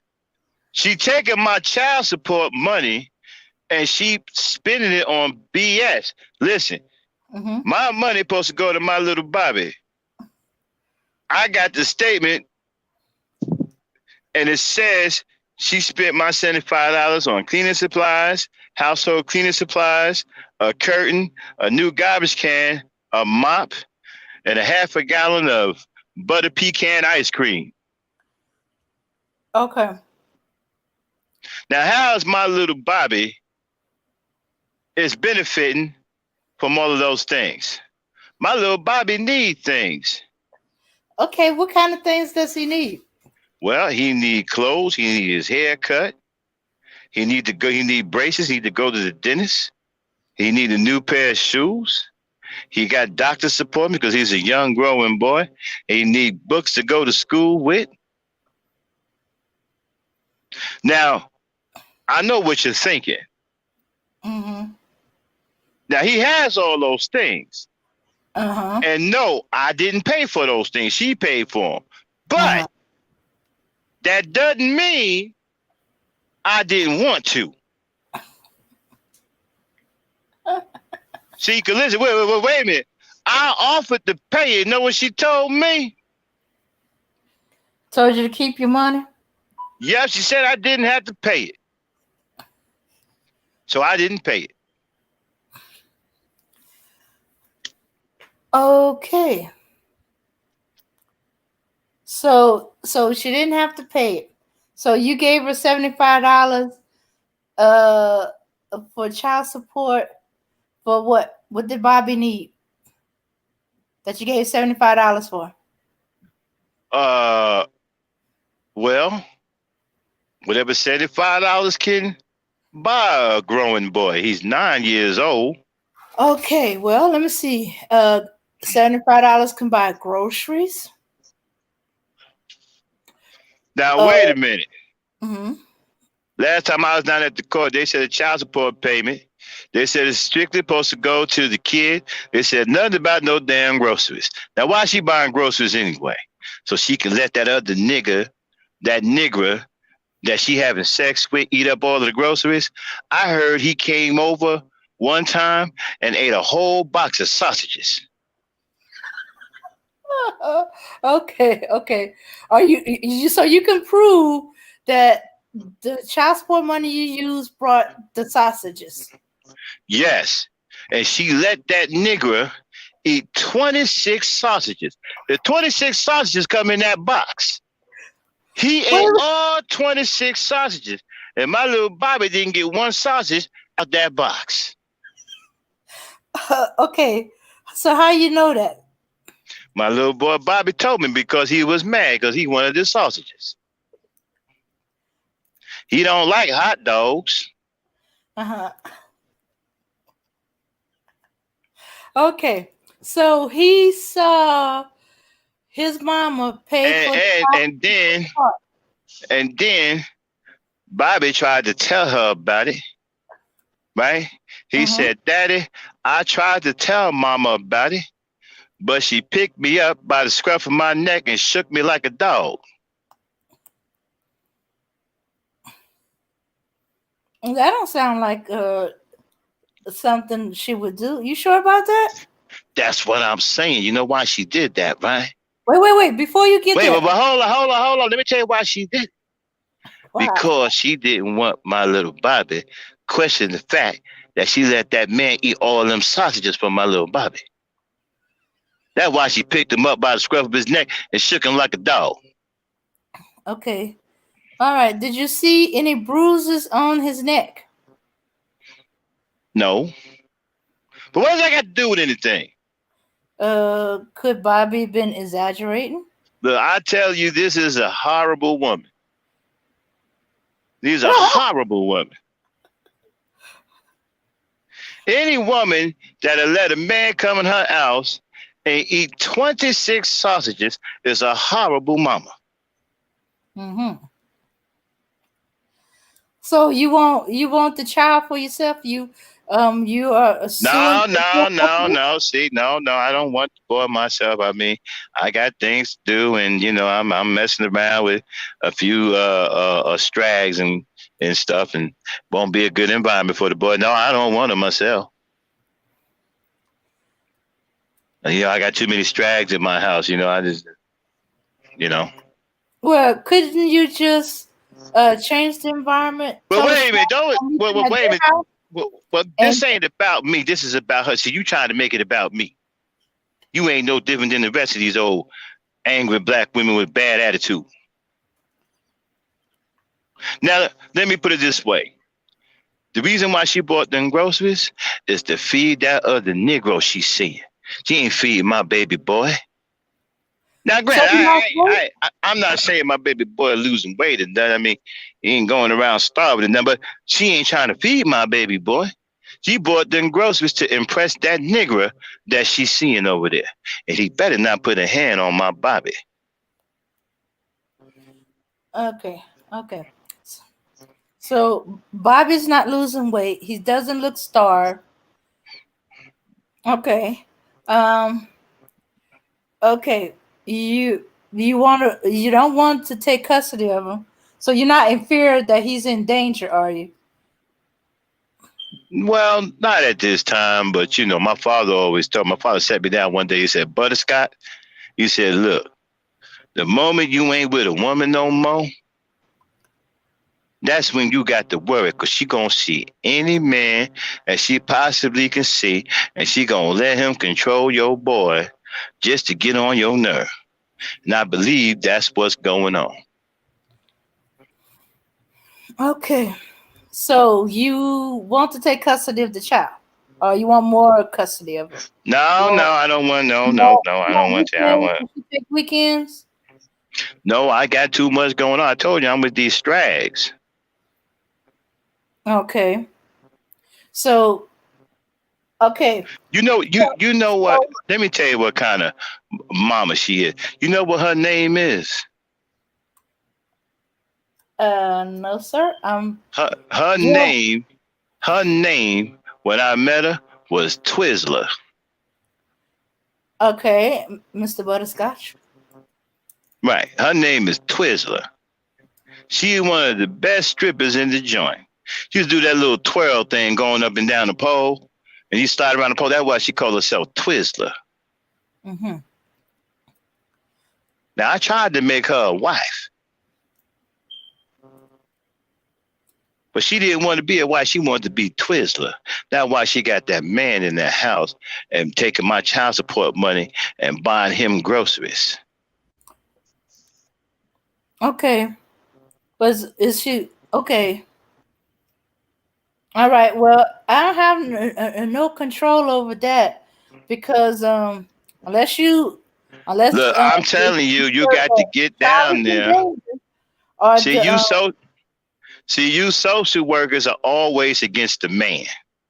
Now I done came all the way down here. I walked 2 miles to get here. That's a long way when you ain't got no ride.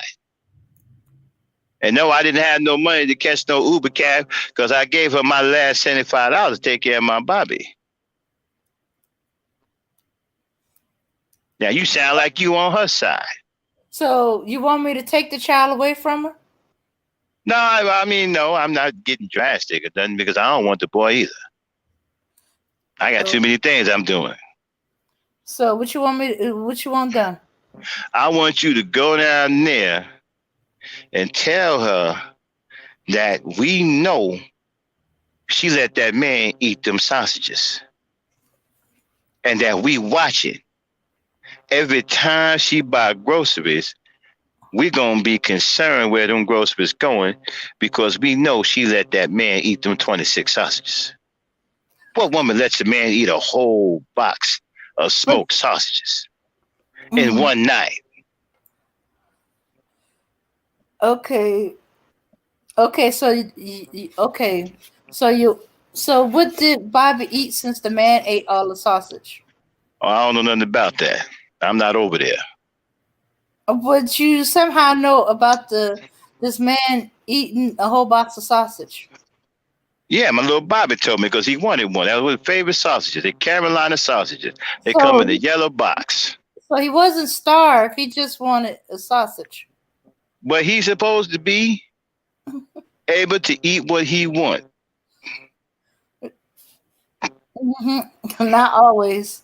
Well, I tell you, she bought them groceries to please her other man.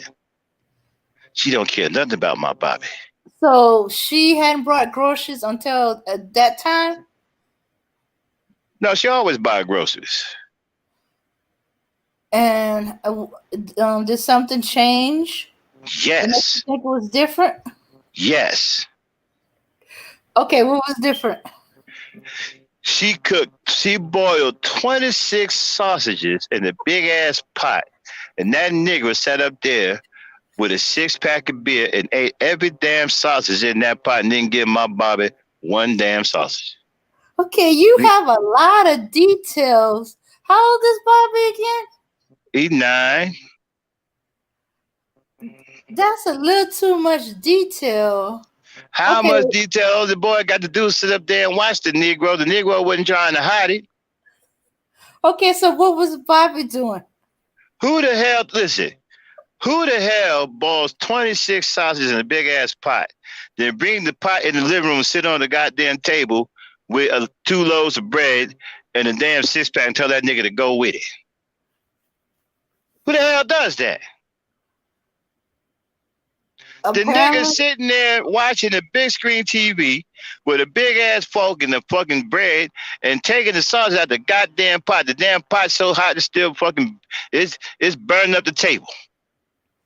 okay.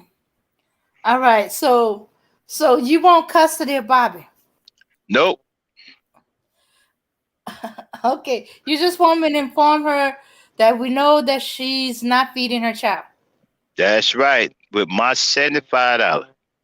You know how hard it is for me to get $75 over there? You know what I do for a living? No, what you do? I sell Obama phones.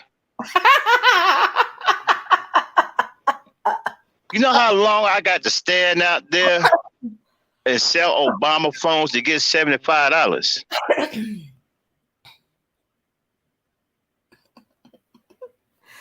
I'm assuming at least 8 hours. More than that. One time I was out there until the sun came up. And you didn't get And did. robbed? Nope, but I only made $50 that day. Well, yeah, after a certain time, nobody's out and about. Well, I'm always running into people, saying little slick stuff like, who the hell sells Obama phones? But, never mind that. Well, The bottom line is that, maybe the box of sausage been in there too long. And so they nope, bought the whole pot. nope. She just came from the store. And you saw the box of sausage in the bag? Well, I didn't see it, but my Bobby saw it. My Bobby saw it because this is his favorite sausage. It's called Carolina sausages. You can look it up. Come in a big old yellow box. Carolina smoked sausages. That's my boy's favorite sausages. And that nigga sat there and ate a whole pot of them son of bitches. Didn't give my boy one. Okay. And he called me up, right? He called me collect. He couldn't call you direct? Well, sometimes that don't. It depends on where I'm at the time. Sometimes these Obama phones don't work all the time. You got to go find a pay phone. It's really hard to find a pay phone nowadays, and people don't want to let you borrow their phone because of COVID-19. You know what I mean? So, Well, thank you. So usually he'll call me collect at my aunt's house. She'll get a message to me, and I got to run all the way over there. If my bike is working, I get there in half the time. It take me what? She lived 45 miles away on bike. That take me half the day to get over there and get that phone call. Now, I'm a man of means. You can't say I don't provide for my Bobby because I sent that $75. She was the one that used it for herself and for her new man. Why ain't you getting on her? Okay, well, now that you brought it to my attention, I will go and inform her. Thank you. Thank you very much. All righty. I don't want to have to come back here again. I will be keeping an eye on her from now on. Just to let you know. And Donald, I'd like to thank you for your time. And again, my name is Butterscotch. And my little boy's name is Bobby Scotch. Later. All right.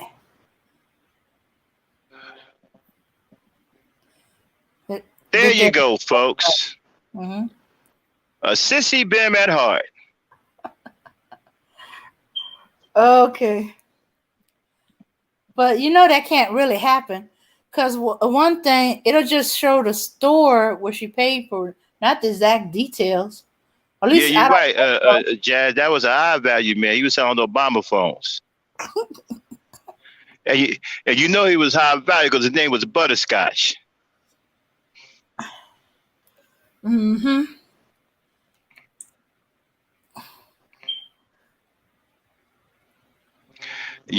So now, of course, that wasn't a realistic scenario, but it's not far from the truth. Nope, it's not. We made fun, we poked fun at it, but it's not far from the truth. And like Kendra Rowland said, it's a shame because even though it sounds a little funny, it's not far from the truth. And that's the sad part about it. I mean, we joking about it now, but there are women, sisters out there who are really going through something similar. Well, maybe not the sausage part, but definitely the part where they're accusing her of spending their basic or minimum payment on herself. Or her man. Yeah. So as soon as she go with, if she not with them no more, as soon as she go with some other nigga, oh, she spending my child support money on that nigga, that Negro. Mm-hmm. Now you was fine until you found out that she's with somebody else. Yep. She was somebody else, and all of a sudden she's spending your child support payment on herself and her, and neglecting your child. Mm-hmm. Mm-hmm. And he got way too much details. Make me wonder if he was peeping through the window. Hey, hold it down for me, Dame. I gotta go on mute for a minute. I'll be right back, y'all. Okay. Yeah. But I don't think it's that much is possible.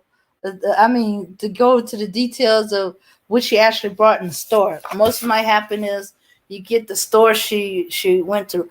But I don't know if it's possible for him to get the details, which it could be possible if he requested it through the child support agency. But I know my friend, but most of them times they're so little on the cars. Actually, I've known of mothers that where they're so little, they actually give it to the child. The child use it to buy little snacks and stuff with it. And you know something? I'm gonna tell you something else that they keep talking about, right? They keep saying that back then the father was out the house, or the government came to the black woman and said, "We're going to give you some aid as long as no man can be in the house." Okay? Well, that's not exactly true. It didn't really go down like that. First of all, the program, if you go and do research, it was set up for single mothers, to help single mothers. That's what the program was about. It wasn't about, no, you can't have a man in the house and you know, you need to get him. If you got a man over there, you need to get him out of the damn. I don't even know where that came from. That's not what the program was about. If you go back and research it, it wasn't about nothing about, no, get the man out the house and all this other shit that they keep talking about. If she was a single mother, right? Okay, they came out to make sure that they were taking care of a single mother. All right, that's what the money was for. If there was a man in the house, or if the father was in the house, then she could not get benefits, because then obviously she's not a single mother, right? That's what it was about. It wasn't that they came down talking about some, well, you got to get the hell out of here. Well, I think it was more for feeding the children, and I know of married women who shout out to their men. Hold on one second, Dan. Shout out to Kendrell Rowland on a Duce and T. Kendrell spoke to you, Dan. Oh yeah, yeah. That's because I spoke to him. Hey, Kendrell. Oh, yeah, and so congratulations to Kaya. She lost 27 pounds on the 1 o'clock challenge. That's what I'm talking about. You see, and you know what? We're getting ready to start that 1 o'clock challenge up again. Hopefully we'll have more sisters. We're going to keep doing that. We're going to get it big, yo. We're working on a pamphlet too. You know what I'm saying? That we can give out. But let's get back to this thing. Now, that program, from what I understood, right, it was for single mothers. It was to help single mothers who didn't have fathers in the house or didn't have husbands. That's what it was supposed to have been about. It wasn't about, no, they're coming down to make sure there's no father in the house. They didn't come to make sure there was no damn father in the house. If there was a father in the house, right, then they would see if the father can take care of the mother and the child. If he could, then they would withdraw benefits, because there would be no need, because she's no longer a single mother. She had someone there helping her out. Yeah. But if she didn't, then she got benefits. Now, also, there was finesse in that system back then too. There was women who was getting that money that had fathers in the house. They had husbands in the house. And what they were doing was when the social worker came by, they knew what time they was coming by. And old boy would just jet for a few minutes, go down the street, talk to his friends, wait for the social worker to leave, and then come right back in the house. Come right back. They was finessing the system. They was actually getting paid on that system. Black folks was finessing the hell out of that system. Mm-hmm. And the brothers was in on it. A lot of the brothers was in on it. They was like, hey, you know what? We can get this money because they only come by a certain time. Because they only came by once a week or once a month or maybe twice a month. I can't remember. But they knew what time the social worker would show up. And everybody was in on it, right? And so when the social worker was coming, dude make sure he was going somewhere. And then, he'd call home to see the social worker still there. He'd be like, no, it's good. Come on back. Come right back in the house. Extra money. And back then, they was getting a shitload of food stamps. I mean, a shitload. They was getting, that's when they had them books, $5, $10 books and all that. They were getting a shitload of them food stamps back then. Especially if you had like 5 kids, man, they was getting paid. And they was getting money. They was getting greenback money and food stamps. They was clocking back then. So it wasn't none of this. Well, they pushed the man. They ain't pushed the man no goddamn where. The man was in on it. They was splitting the money in most of the cases. The dude was in on it. They was clocking. They was hustling the system back then. Wasn't none of this. Some white person came in your house talking about, well, there's a man in here. He got to get out. Wasn't none of that shit going on. Government didn't tell the black man to leave the goddamn house the way these niggas tell it. They was clocking that money. They was clocking that shit. I mean, if you had like 3, and back then families, the average family was large back then, right? Man, they was getting paid. They was getting something like $1,500 in food stamps, $1,000 in regular money, greenback money. They was caking back then. They was dogging that system. And the fathers, the husbands, the dudes, they were down with it. They was on it. Yeah. They was with it. Because it was extra money. No, they never talked about it. They didn't complain about, well, the government keeping me out of the house. Nah, nigga, it wasn't even like that. Another bullshit ass talking point that isn't true. See, I lived in those times. I saw what was going on. Almost every one of them brothers was in on that shit with the woman. Yeah. They was hustling that shit. Yeah, they were like, yo, man, what time the social worker coming? Oh, she gonna be here around 2:00. I bet. I'll call you back at 3 to make sure she gone. She be gone at 3, boom. He come home, shit, they gone out. Because she had green money too. Mm-hmm. They were getting $1,000 in cash back then. More than that. Someone was getting like, what, $2,000 in food stamps, like $1,500 in greenback money? Man, they was caking back then. With no man getting pushed out the home, that's bullshit. Ain't nobody get pushed nowhere. They was hustling that system. Go ahead, Dane. Yeah, and the only time I ever heard a man saying she kicked him out when he was hustling the new woman. Yeah, that's when nigga got kicked out. He got kicked out by the woman for cheating. That's who did the kicking out. Wasn't the government. Find out that your dumbass, you got it made. You got a woman that's about it. Y'all getting this money. Y'all finessing the government getting this money. Then you turn around and you cheating on it. No, that's what got you kicked out. That's what got your ass kicked out the house.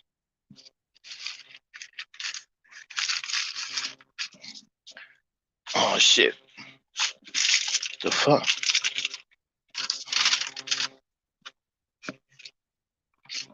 Oh dang, where'd you go? I'm right here. I'm right here. Hold Yeah. on. I gotta go. Damn, hold on. I lost my damn. Okay. I gotta go on mute for a minute. I gotta Okay. find something. Okay. Okay. All right. All right. Okay. My umbrella's still over there. Okay, y'all. Okay. I've been trying for the last 5 minutes. It is cold. Okay. Okay.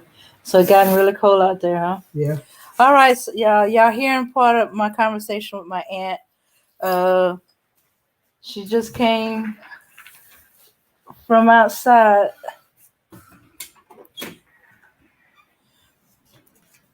Yeah, I was trying to mute so y'all didn't have to hear that, but okay. Oh yeah. So okay. So yeah, a lot of it was in on it. And in fact, the ones that in on it, they got into the habit. One of them would have a post office box, and one of them would have the house address as the mailing address. Usually, it's the man with the post office box. So when uh um when she goes, what's the last known address that you have on? I don't know. The only thing I got is a post office box. That which would be a clue that hey, when a man just gives his woman a post office box, they would consider it in their mind that he deserted her and stuff like that. And so that would prove the woman right that she has no man if the father of her children was still alive. Because there were men that did do that, but wasn't that their woman kicked them out or even the government kicked them out? They just left. Because there was some deadbeats, but not really.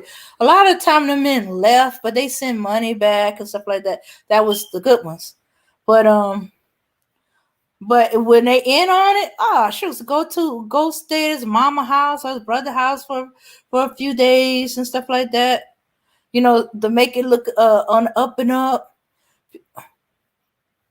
Because one family got pissed off because they thought they were breaking up. Nah, they were just scamming the program. And the social worker at that time when I came, the social worker stopped telling you when they were coming up. They call you like about an hour before they show up there, or a few minutes before they're gonna show up there. So you didn't know exactly what day. So the first time that they visit, you didn't know when they were gonna show up. So your man had to go, or your husband had to go stay somewhere for a week or so. So once you find out when she shows up, that's the day that they repeat because they got so many people, they give them each their own day. But they don't tell you nothing. So you might have, so if you're a kid and you don't understand what's going on, you might have seen, them getting the stuff out of the house packing because his clothes couldn't be there. His boots, is closed because other people that have done it and talked to him say, hey, make sure his work boots aren't there and stuff like that because that's a dead giveaway. Because I actually heard that. I heard a woman telling a friend, look, make sure his work books is out of there. Yeah, in fact, her brother had to cover for her, because she did forget the work boots that was in the garage, and her brother just happened to come over there, and he was like, "Oh, hey, I'll be right back. I left my boots in the garage." You know, I said, "Oh, good. I meant. I'm glad you got my boots. I was trying to call you to let you know I was coming to get my boots from the garage." And like, who is this? Oh, this is my brother. He come and get my sons and stuff like that, to take them to my mom's. Whatever way they would do it.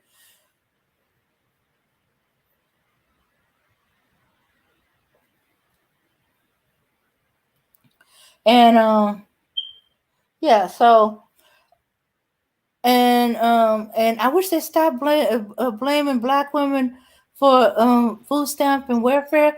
That wasn't for us. We didn't used to get it. That was meant for the white. Yeah. I'm sorry, I'm back. Mm-hmm. But like I was saying, right? Mm-hmm. Wasn't no government kicking no niggas out. Niggas got kicked out because they were dumb. You getting all this money. You got a woman that's in on it. You know what I'm saying? Y'all raking the government for reparations, because that's what I call it. Y'all getting reparations, and your dumb ass got it made. You getting all this extra money and shit. You know what I'm saying? Y'all got a comfortable environment. Y'all got $1,000 worth of food stamps. The kids are taken care of. You got food for days, and you got $1,000 worth of green money. You know how much that was back then? Back in the 70s, that was a lot of fucking money, man. So niggas had it made. Your dumb ass go out there and cheat on and shit. That's what got niggas kicked out. Infidelity got niggas kicked out. Being unfaithful got niggas kicked out. Being stupid got niggas kicked out. You got money on that other woman. Can you hear me, Dave? Yeah. Yeah, you're running me over. Oh, sorry. But like I said, infidelity got niggas kicked out. Being unfaithful got niggas kicked out. I know it's the same thing as infidelity. But being stupid got niggas kicked out. That's what got him kicked out, not the government. A lot of times it was the black woman doing the kicking out because the nigga was stupid. Negro, I'm sorry, was stupid.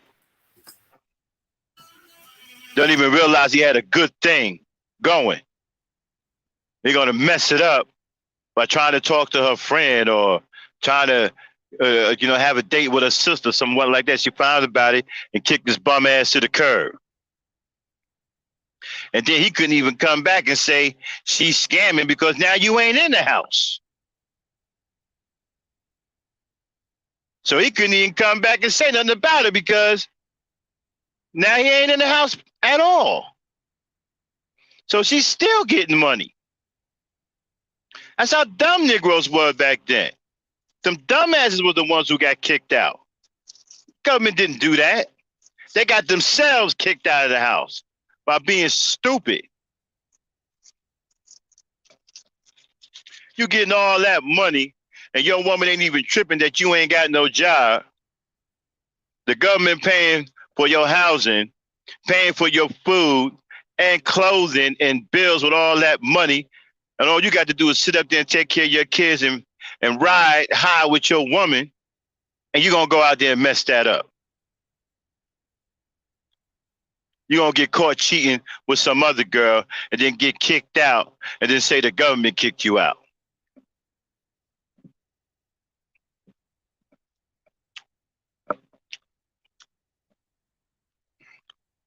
Like I said, they can't tell me nothing about that shit because I lived through it. I seen what happened. So I don't care what they research. That don't mean a damn thing to me because I seen this happen. I lived through it myself. I've seen plenty of people do it. Hell, at one point, the block that I lived on, damn near half the block was doing it.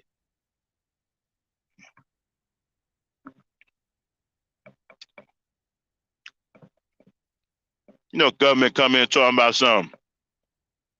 The government, you see, all that is excuses. These dudes, all they do is make excuses. Can y'all hear me?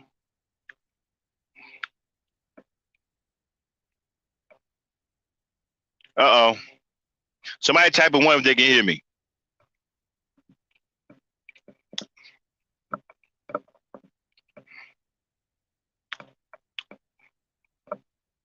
I don't know if y'all can hear me. Somebody type in one. If you can hear me, type in one. Okay, we good. Okay, we good.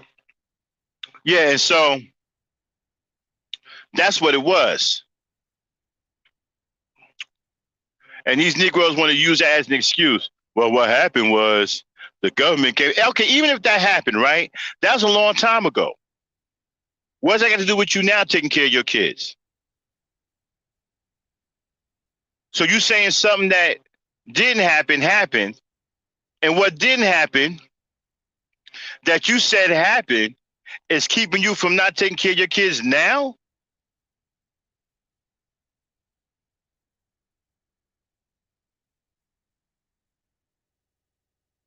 You understand? These guys are just using excuses.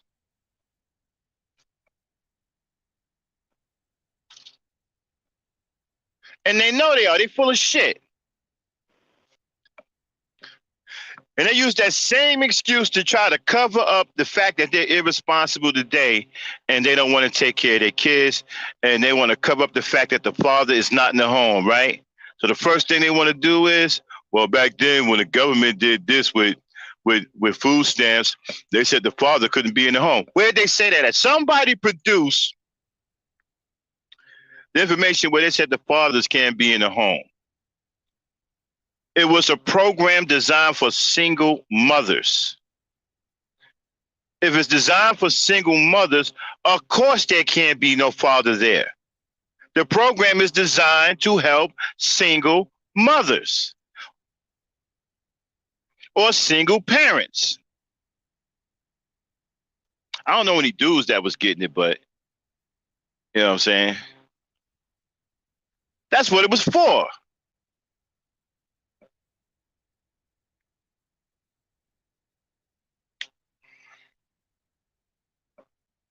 And anyway, that didn't stop no dudes from being in the home taking care of their kids. They was finessing that system, and they was still in the house taking care of their kids. I mean, it was a payday for these cats. They was raping the government system.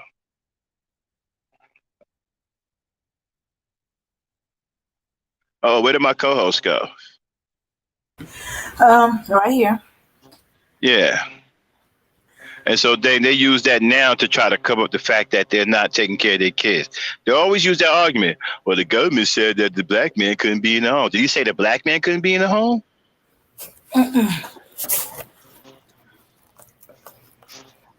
Yeah. So they was getting their reparations.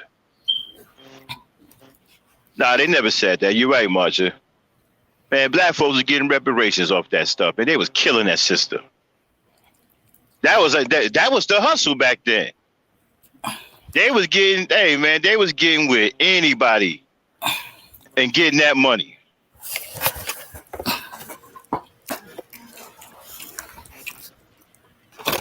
Boyfriend and girlfriend, if they got a kid, they was getting that money.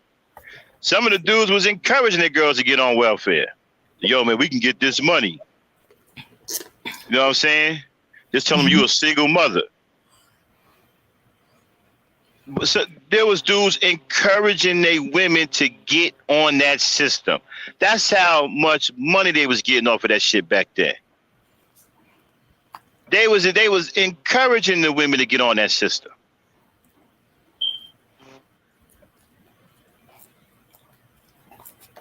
Okay? Because it was a big help because, well, back then, the black men didn't have a problem getting a job, okay? Which made it even better because there was jobs everywhere because there were factories still in the neighborhood. I mean, you had Rubbermaid, you had the Sears, Roebuck's factory. There was factories everywhere. You had the Tyco factory. You had Technique out there, the people that make Technique turntables. You had Sony out there. I think Sony was out there. Yeah, you had Tyco out there. There was a lot of factories and warehouses out there. So it was easy for a black man to get a job. He can get a job unloading trucks. He can get a job working in a factory at Rubbermaid, being a machine operator. And Sears and Roebuck, right? Their warehouse was just shit because they ran 12-hour shifts, and you only worked 3 days out of the week, and you was getting paid those 3 days out of a week, 12-hour shifts. So brothers had jobs. And they were still getting them, but they were still finessing the system. Y'all, and housing. That was the hustle. What they trying to make y'all believe that was a detriment to black men, it wasn't. It was actually a boost. It was a help. They was dogging that system. That's why they're so strict now. Yeah, exactly. That's why they got all these goddamn restrictions now. They finally figured it out. It took them years to figure it out, but that's why it's the way it is now. They was burning that system, man. I'm talking about bad.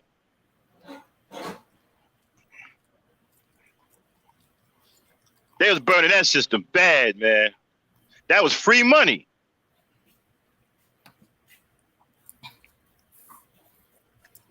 I mean, it was routine. Every month. Yo, what time the social worker coming? Oh, she gonna be here at 3 o'clock. All right, baby. I'll let you around about 5. Dude go out, hang out with his boys for a couple of hours. Call the house. She gone. Yeah, she gone. Boom. Easy money. Come right back in the house. Like ain't nothing happened.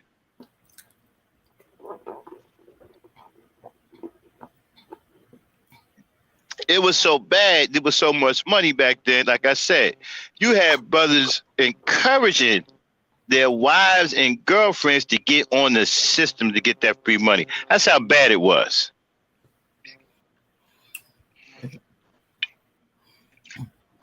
I can't tell you how many niggas I saw, Negroes, talking to their girls. Yo, baby, listen. First of all, and the woman didn't want to do it at first, right? Baby, listen. We got a kid, you know. We can bank some money. You go down there and get on the system telling you a single mother. You know what I'm saying? We can hide from the I can hide from the social worker. My man's is doing it. They getting paid. They getting buku money. It took some convincing, but after a while, okay, she say yeah. And they get that money. Now, again, what got Negroes kicked out of the house is being stupid. Stupidity got them kicked out, not the government. See, they won't tell you that. Stupidity got them Negroes kicked out. How the hell you got a woman that's riding with you, y'all getting reparations, y'all getting all this money, okay, and you still working, you getting all this money, you getting paid, you ain't got to, all you got to do is bank your money because the government is taking care of you, your wife, and your kids. All you got to do is bank your money. You don't go out and do something stupid like cheat on her. Then get kicked out, and then come back talking about the government kicked you out. That's what was going on. That's the real truth of the matter. Negroes got themselves kicked out of the house for being stupid. The government didn't tell the nigga to stay out of the house. Stupidity told them to stay out of the house. Go ahead, Dane. Yeah. Especially when they were using that extra money that was supposed to be being banked for, you know, maybe a house of their own. Man, they was using it. Man, they was. What they plan to do together. Man, they was buying cars because I tell you, because back then you got green money too, and I think you got what, twice as much as food stamps. Like if you got $1,000 in cash, you got like $2,000 in food stamps. If you got like 4 or 5 kids, and back then they was giving you money according to how many kids you had. So if you had 10 kids, oh, you was paid. You was absolutely paid. It was like hitting the damn lottery. You was absolutely paid. It was like hitting one of the numbers. You had, and back then families were like, the average family was 8, 9, at least 8. Black folks was procreating like crazy back in the 70s. So the average family was at least 8 deep. A minimum of 8 deep. And some of them had 12, 13, imagine. And they was paying you according to how many kids you had back then. That's another reason why they restrict that. Now you're only what? 2 kids a day, or up to 3 kids, I think? I think it's 8. But they got to be your biological kids. Not too many people. I think it's less than that, right? I think it's like, I thought it was 3 or 4 or something like that. No. I don't know. Anybody know about that? What's the number now? like how many kids you can have now. I think they only pay for 3 now, right? 3 or 4. If anybody know the information, holler at us. Let us know. But back then, right, if you had 10 kids, they pay you for all 10 of those kids. You had 12 kids, 15 kids. So imagine the people who had large families, man. They were absolutely getting paid. I know one lady. I knew one woman who lived down the street. Her last name was Holloway, and she had the Holloways. It was like 13 of them. The mailman was bringing her shit in a box.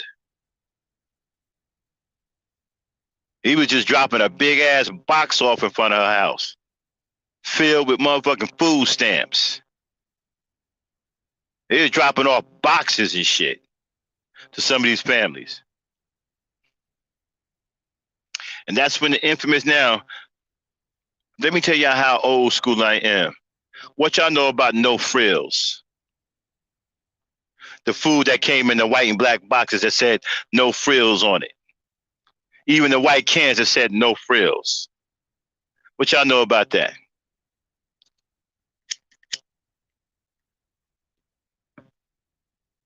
When no frills came out, it was like somebody said, let there be light. I mean, you went to grocery shopping and the mothers went berserk on no frills. We'd be in there all day long with 4 and 5 shopping carts full of no frills stuff. I mean, they had no frills, everything. They had no frills. Food, I mean, canned goods, cereal, milk. Well, the milk was whack. The milk was powdered milk. I thought that was BS. They had no frills, noodles, dry goods. They had no frills with everything. I don't know if they had no frills meat, though. I think you still had to buy meat. But they pretty much had no frills everything else. And let me tell you something, people. People would go shopping, and they would be a no frill buying so-and-so. I mean, at average, people have 3 and 4 and 5 shopping carts full of shit. And that's when they had them big-ass, heavy shopping carts that we used to steal and make go-karts out of. You know what I'm saying? They ain't got these little things they got now made out of plastic. No. They had them big iron shopping carts. Them mugs was heavy, boy. Them big chokers that used to put kids in. And you still had enough room to put a whole bunch of food in. You got kids in there too. Yeah, that's when they had them big ass shopping carts.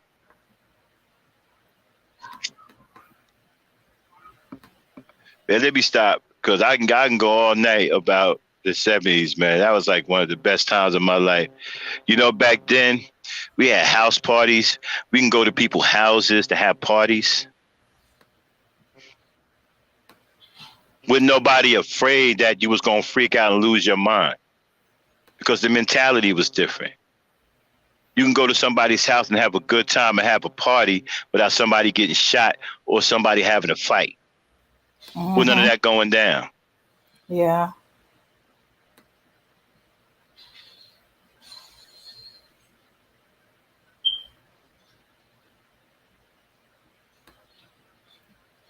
Yeah. I know, Kendra, right? A lot of it takes. I hated the milk. The milk was garbage, man. I used to tell them, no, you know, get the regular. I hated that powdered milk. That shit was whack. I don't know what the fuck that was. That shit was that powdered milk was terrible. It was terrible. You know. But the cereal was good. The cereal wasn't bad. We used to love the cereal. Cereal wasn't bad, you know.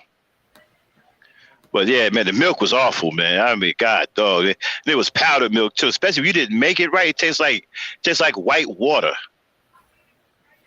You know what I'm saying? If you didn't make it right, it tastes like white water. It was terrible, man. It was terrible. And if you put too much in it, it tasted like white chalk, liquid white chalk. What it didn't taste like milk.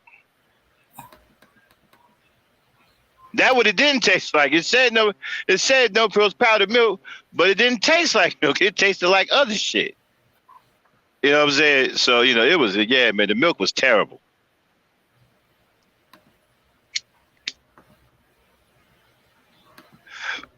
But man, that was the fun times, man. Back in the day, black people were the quality of black people was so high. It was good black folk back then, man. Like I said, you can go to people's houses, and we didn't need a lot of stuff, man. You can go to somebody's house in their basement with some potato chips, some soda, and back then we had record players. Man, you bring a couple of. Check this out, man. Everybody's like, yo, when you got this 45, yo, you got that 45. Back then, 45s was the thing. You know what I'm saying? Yo, man, I got some records, man. You run up the street, get your little record collection. Back then, cats had record collections. You know what I'm saying? You go get your record collection, and you the DJ for the day. You know what I'm saying? Put your little 45 on to play. Everybody be dancing or whatnot. Music go off. You take it off, put another record on. You know what I'm saying? And that's when they had the record players that came in a suitcase. Yeah. You know what I'm saying? Yeah. And back then we knew how to have fun, man. And back then it was romance. It was about, like I said, a lot of guys from my era were very romantic because we was taught romance. You know what I'm saying? We was told to get corsages for females, flowers, candy. We was taught romance by our fathers and mothers. You know, our mothers would give us pointers on what girls like. Wear a nice suit. Make sure you clean, Women like clean men. Make sure you smell good. Get us some roses. Get us some candy, Kiss her on the hand. Hold your arm out. Let her put her hand in your arm. Your parents taught you this shit. They taught you romance back then.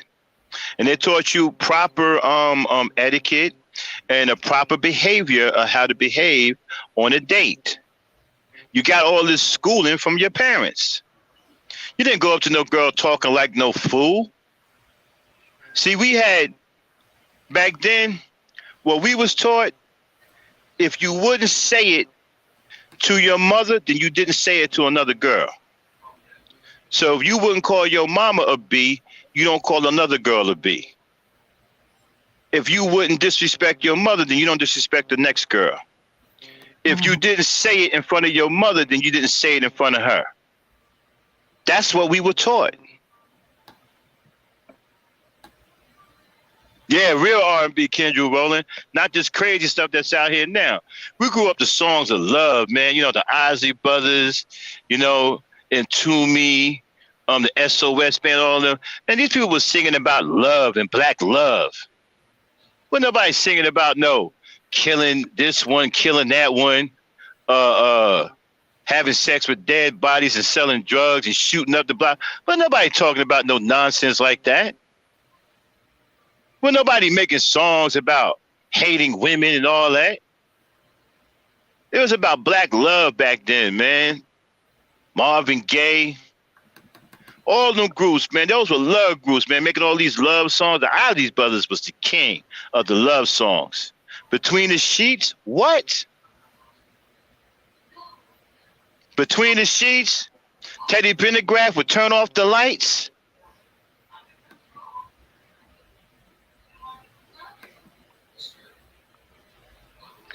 That's what we was on.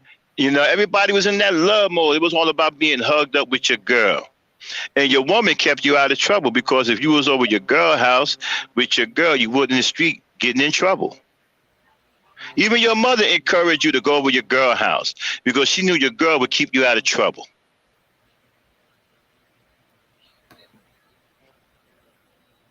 And back then, courting was different. You had to take whoever you was courting home to meet that person's parents. Their parents approved of you. If their parents didn't approve of you, that girl would not date you. So you had to go and make a good impression on her parents.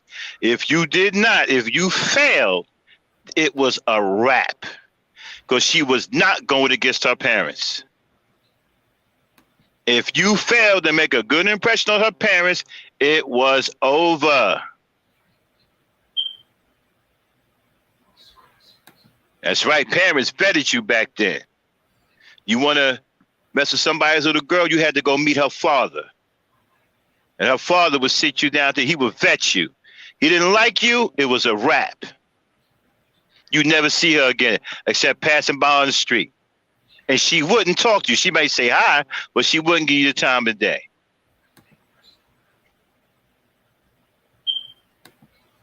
That's the way it was back then. We need to get back to that. Go ahead, Dane. All right. I'm sorry, I got to go on mute again. I'll be right back. Oh, okay. Well, I recognize all the music. Yes, those songs are classic as far as I'm concerned.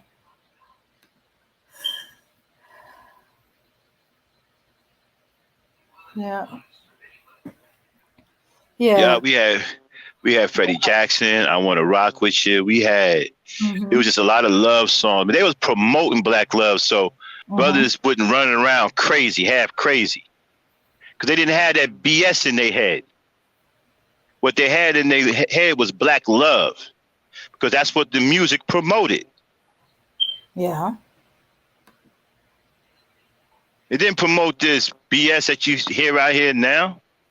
This crazy stuff where you got Frankensteins like Cardi B walking around.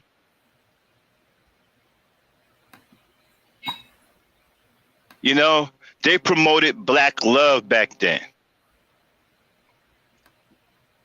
Yeah, Freddie Jackson. And then the brothers, they had their heads screwed on straight. Because like I said, they had love on the mind, man. They didn't have this craziness in their head. Well, none of this nigger shit in their head. All this hate black women. Nah, they was programmed to love black women. That's what it was about. It was about black love. And those songs back then promoted and encouraged black love. And that's what was in the minds of the young boys growing up. That's why you didn't have that craziness back then. Dudes would get in the street and beat the hell out of each other, but they wasn't abusing women like that. Again, it was about black love when it came down to the black woman. As a matter of fact, you didn't even want your woman to catch you fighting because you risked losing her. And nobody wanted to lose their girl, so you tried to keep the fighting to the minimum or keep it out of her sight. So if I was going to whoop your ass, you was going to whoop mine. We had to go somewhere out of the sight of our girls because if they catch us fighting, they dump both of us.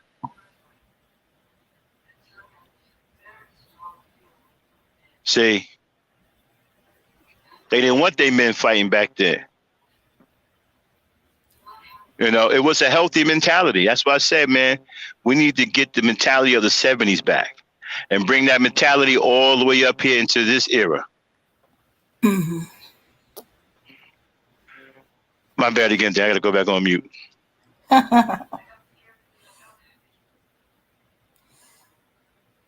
Yeah. Well, let me see. I was a kid during most of the 70s. I definitely remember the music. Yeah, everybody had record collection. I remember the record players in the suitcase. Well, not everybody. Like my mom and her brother shared a record collection. And the record collection was definitely very important. Yo, and then what was big when you had your first date, right? Usually the brothers had their first date on Easter. Easter was usually your first date when you were young. Easter was usually your first date. Okay? Because you took the girl out to the movies. Back then, the movies was only 99 cents. Okay? And so Easter, what you did was you dressed up in a little suit. You went and got the no, not Easter. I'm sorry, Valentine's Day. Usually Valentine's Day was your first date, and that was the time to where you can make a big impression on your girl. You know what I'm saying? And so you dressed up in a suit, right? And you get the corsage, whatever, the candy. You know what I'm saying? You meet your girl, you put the corsage, you give her the flowers, or whatever. Give her the candy, and then y'all go to the movies. You get on the bus because you didn't have no car. Sometimes your father would drive you, or your mama would drive you, and you got like $5, right? And you use $2 to go to the movies. You pay her way. You see, you was a big time. If you had $5, $10, you was Big Willie. So if you had $10, you can take your girl out to the movies. Y'all can go to Burger King or Geno's. Know what I mean? You can pretty much ball with $10 back then. You can impress your girl with $10. You get 10 ones, put them in your pocket. Back then, that's when that shit worked. When you had like a wad of ones, oh, it worked back then. You know, so she thought you was a baller. You know what I mean?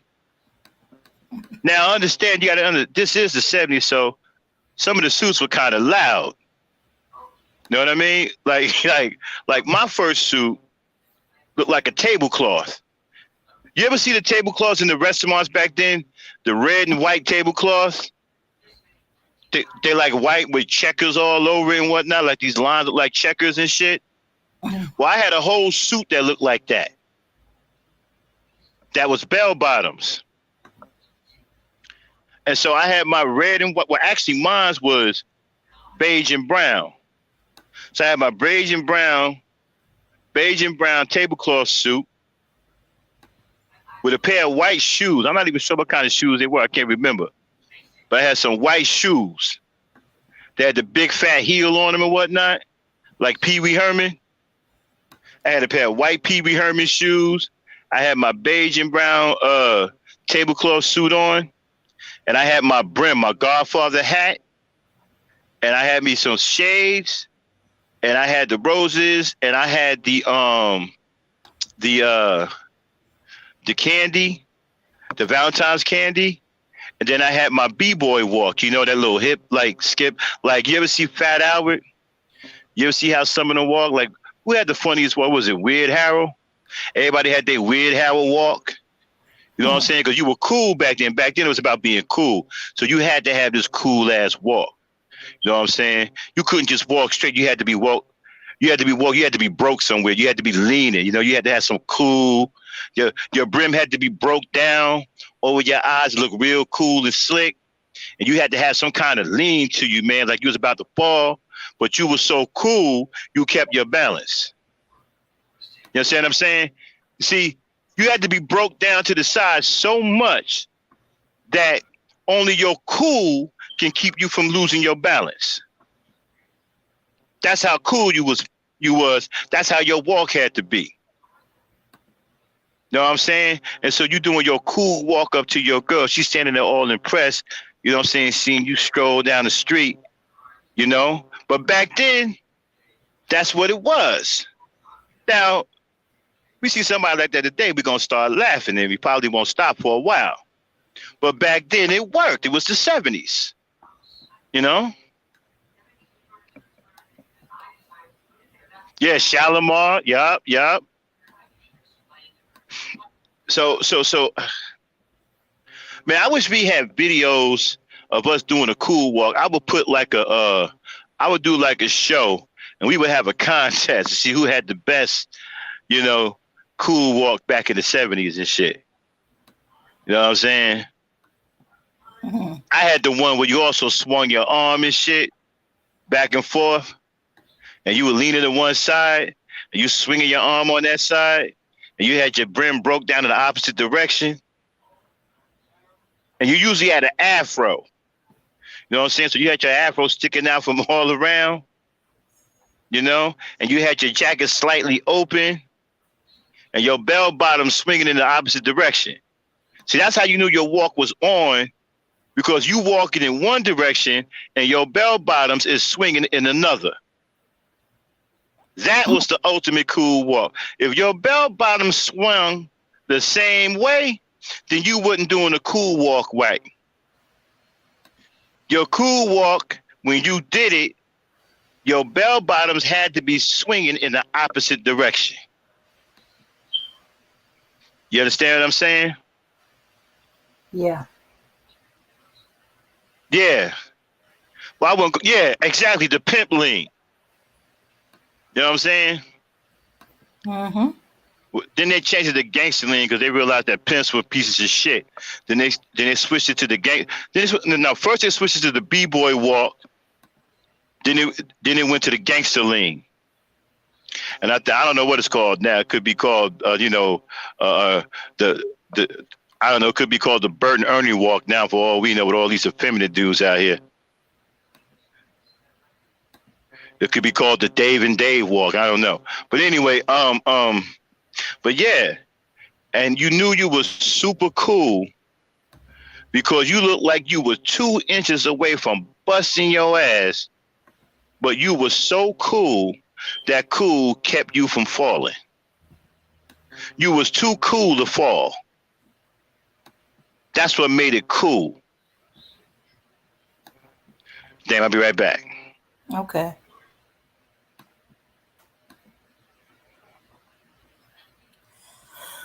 Okay. I don't know about all that walking and stuff like that. The pimp lean. I heard of gangster lean, of course. Yeah. Yeah. Amazingly enough, a lot of the kids love the old school music. In fact, uh, let me see. I remember one of my friends. Her daughter was listening to No, she was listening to her song, but it turned out the song was covered by someone more recent. I can't remember. And her daughter was like, "I didn't know you like so and so." She's like, "No, this is somebody else." I said, "Oh, they covered them? No. Your guy covered his music." This and she listened to it and she liked the old school better. So she started, listening more and more to her mom's music. Usually she kind of tune out and just listen to what she want to listen to or go in her room and listen to the radio. But now she's an old school music old head, and she got her friends hooked on the music too. We need a Rudy Ray Moore class minus the pimp advertisement. Yeah, Rudy Ray Moore. yeah, man. Dolomite. Yeah, Kendrick know what's up. That's Dolomite, bro. You know what killed me about his movies, man? His movies made no sense. But he was popular in the black community. The Negro dressed like a clown, and his movies made no sense. I don't even know if any of his movies had real dialogue, because all he did was curse through all of the movies. His weird poetry. That's all he did. All he did was curse.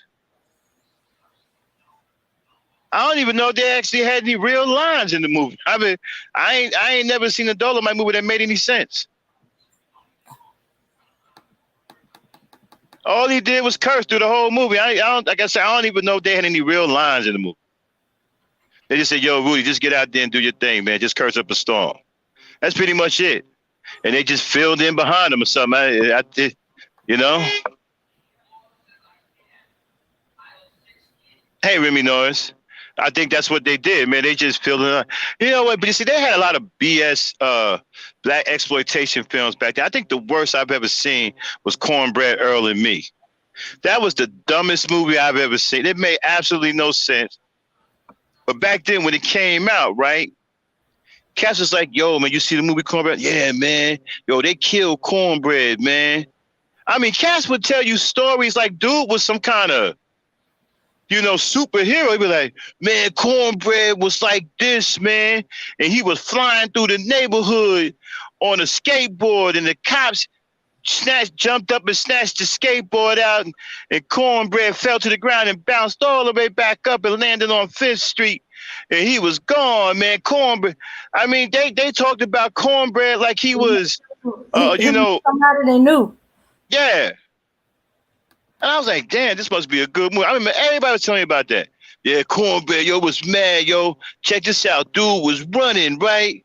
And the cops was shooting, and the soda went up in the air, and it broke, and it mixed with his blood, and Cornbread, they killed Cornbread. I'm like, dang, man. So I'm a young dude listening to this, right? So, young kids are impressionable. So I'm thinking in my mind, man, Cornbread must have been like Superman. And I'm thinking all this Herculean stuff in my mind, like, man, Cornbread, because I couldn't go see the movie because we was too young to go see it, right? So, and everybody was talking about, it was the talk of the whole time, Cornbread, this, and that. I'm like, damn. We even had a dude in high school who was a track runner. They called him Cornbread. We had a basketball player. They called him Cornbread. It was a cornbread phenomenon. All right? Man, let me tell you something, man. When I became an adult, one day I was flipping through some channels on cable, and I saw on demand they had Cornbread Earl and me. I said, okay. I always wanted to see this. I never seen it. So at the time, I'm 30-some years old now, right? But I remember what Cass was telling me. Like, all right, let me check it out. Man, I turned that shit on, man. It was the dumbest thing I ever seen, yo. Cornbread was some kind of retard that ran through the community with a basketball, didn't know how to speak English. His mama and daddy were absolute cardboard cutouts. They didn't know if they were coming or going. They was jacking the system, constantly fighting with each other. He running around with a damn basketball like a fool, like Forrest Gump. Cornbread, I believe they got Forrest Gump from Cornbread. Cornbread was the black Forrest Gump, except he had a basketball in his hand. He running through the damn neighborhood on some mindless shit. I'm not even sure how he had a job. He had a job at some corner store where he did nothing but run.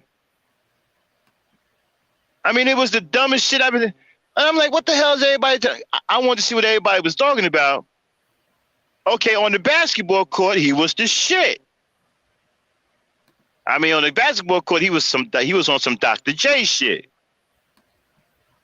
You know what I'm saying? I didn't even know the dude knew how to speak. You had Lawrence Fishburne in there. He was real young. Go, Cornbread, go. He running through the street like some fool with a basketball. Go, Cornbread, go. What? The movie was terrible.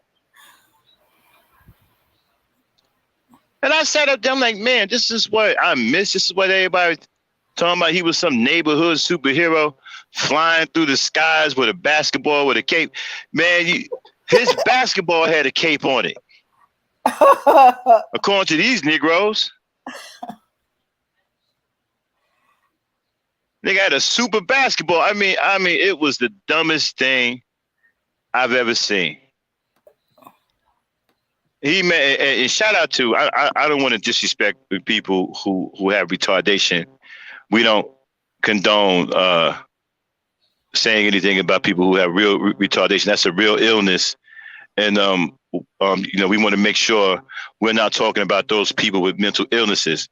We're just talking about some dumb movie that we saw that people made out to be something that it absolutely wasn't. The movie was one of the worst black movies, exploitation movies I've ever seen in my life. It wasn't even a good black. It was just horrible. It was terrible.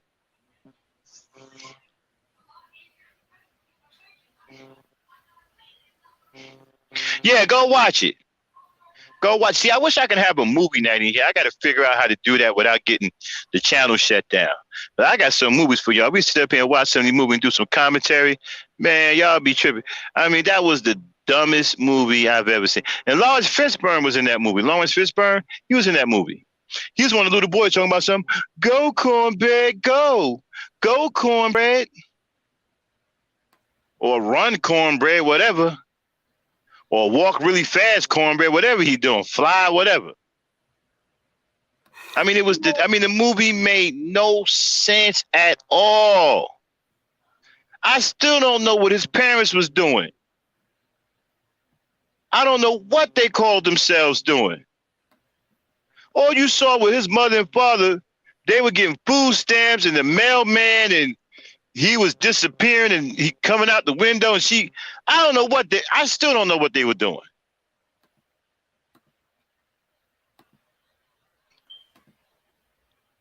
I mean, the movie was just, it was a disgrace. I mean, it was one of the worst movies. But this came out along with a movie called Johnny Tough.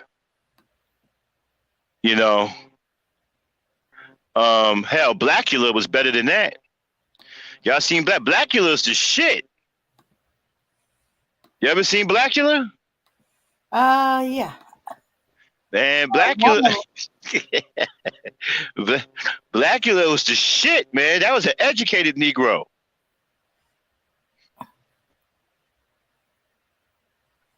I like the part he told that dude, he said, "You're doomed. You're doomed. You're doomed."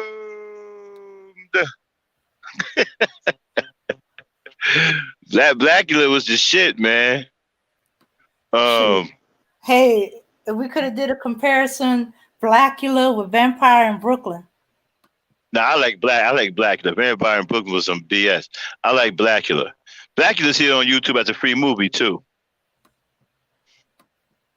You know. Yeah, some of them old movies were pretty good. The Revenge of J.D. Walker was decent. I thought that was pretty good. I hadn't seen that one. I thought Louis Gossett Jr. lost his mind at the end. He really thought he was some kind of messiah. You know. He actually had J.D. killed. You know. That was a good movie. Let me tell you some of the good black exploitation films I thought was good. I thought TNT Jackson was good. Gorgeous sister. Doing some kind of karate. See, back then they didn't kick above the waist. Everybody was kicking at the shins back there. You know, so they had these low kicks to the shin. a low roundhouse kick. Cass was doing roundhouse kicks that only came 5 inches off the floor. He would roundhouse kick you in the ankle.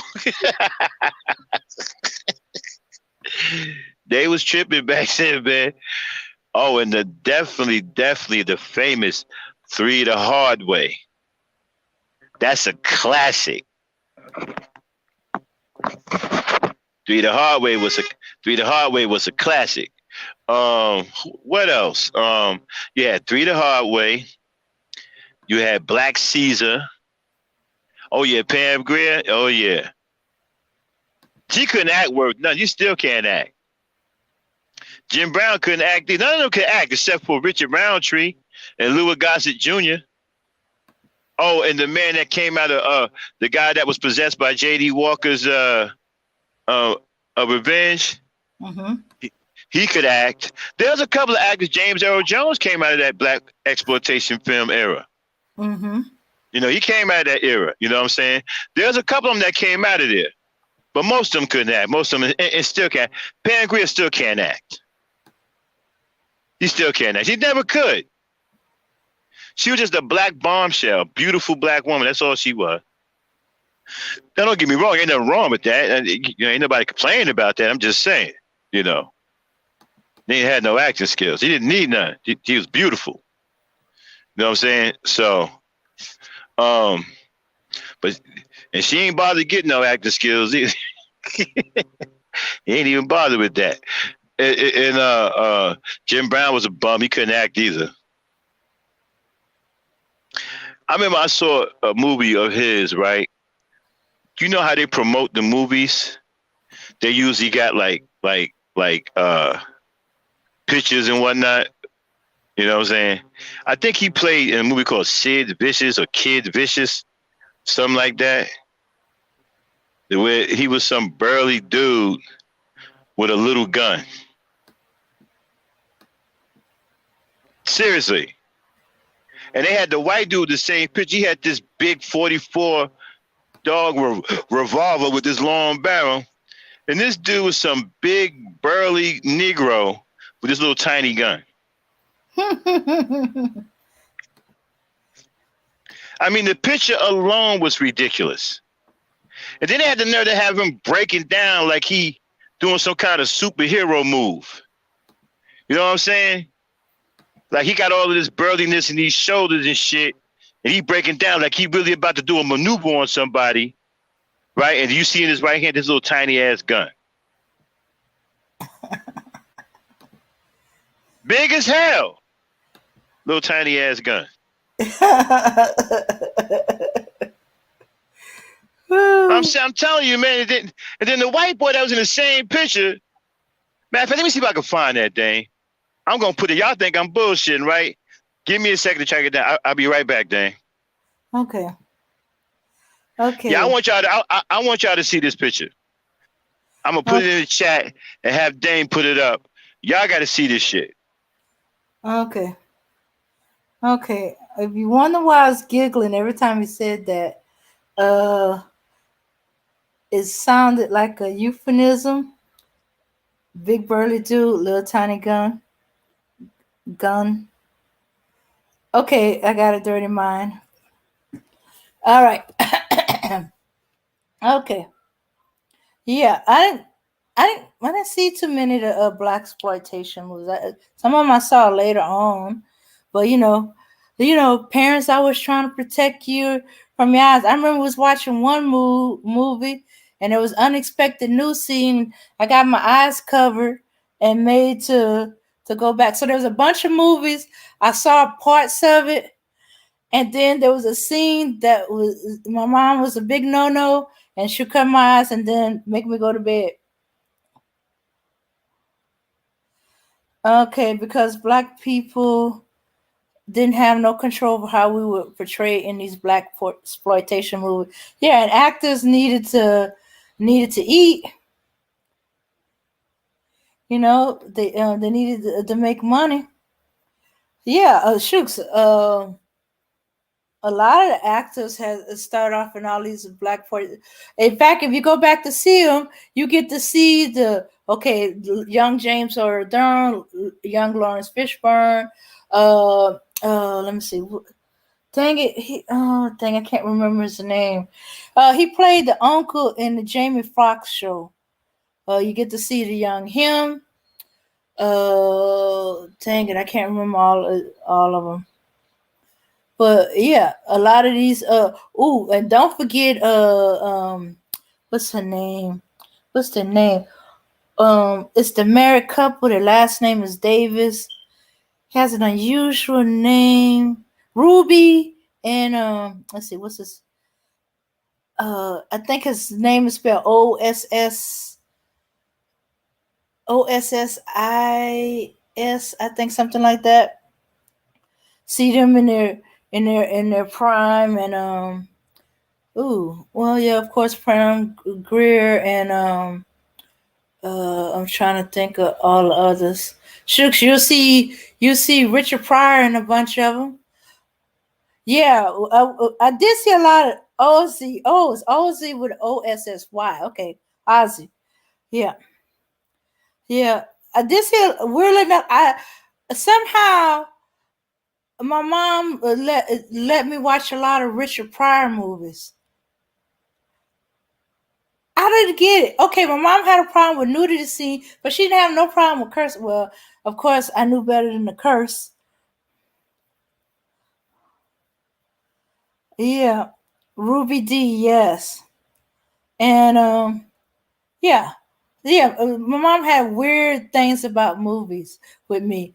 Horror movies. Well, no, actually, she was the one afraid of horror movies. But any nudity or sex scene where people having sex, I couldn't see it. But watching Richard Pryor and hearing them cursing, I could watch. Or either that, my babysitter let me watch, because I had like several different babysitters Not all of them were good babysitters. They let me, as long as I was quiet, behave, I got away with a lot. I watched movies with them that I shouldn't have been watching. Most of them were my own relatives, you know. And and I was not crazy enough to curse, even as a little kid. You know how little kids will repeat curse words to hear? I guess the relatives put the fear of cursing in me. That's why I had to come up with my own curse words. That's why you hear me say dang, D-A-N-G, because I would stub my toes a lot and I would slip out and say my one of my grandfather's words when he would bang his toe. And my mom was like, "What did you say? Dang it." I said, "Dog it." That's where dog it came from. Dang it came from.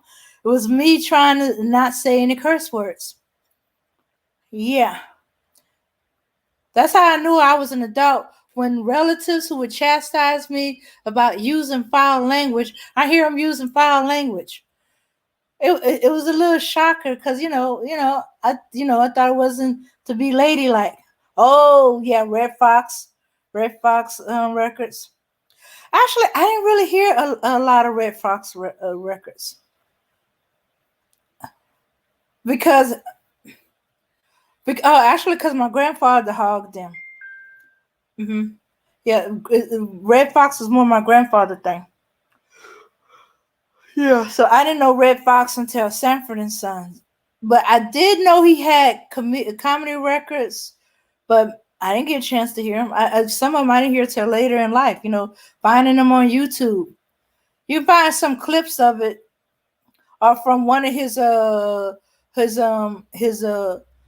his blue shows and stuff like that. He had one where people knew him after from Sanford and Son, and they brought their kids to the show. He said, "Oh, obviously you don't know who I am. You expecting uh Fred Sanford. I ain't Fred Sanford. I'm Red Fox. Did you see that this was a blue show? That's where the blue light." Okay, dang. Mm-hmm. Okay, I put it in the chat in the Discord. See if you can put it up on the screen. It's called Kid Vengeance. Okay. See, y'all can, and don't listen. We can't go full screen with it. Okay. All right. If not, just put the link in the chat so they can see it for themselves. All right. Yo, there's one. I think One Down, Two to Go was pretty good too. So they had some decent ones, some decent black exploitation movies. There were some decent ones. Although One Down, Two to Go was pretty good.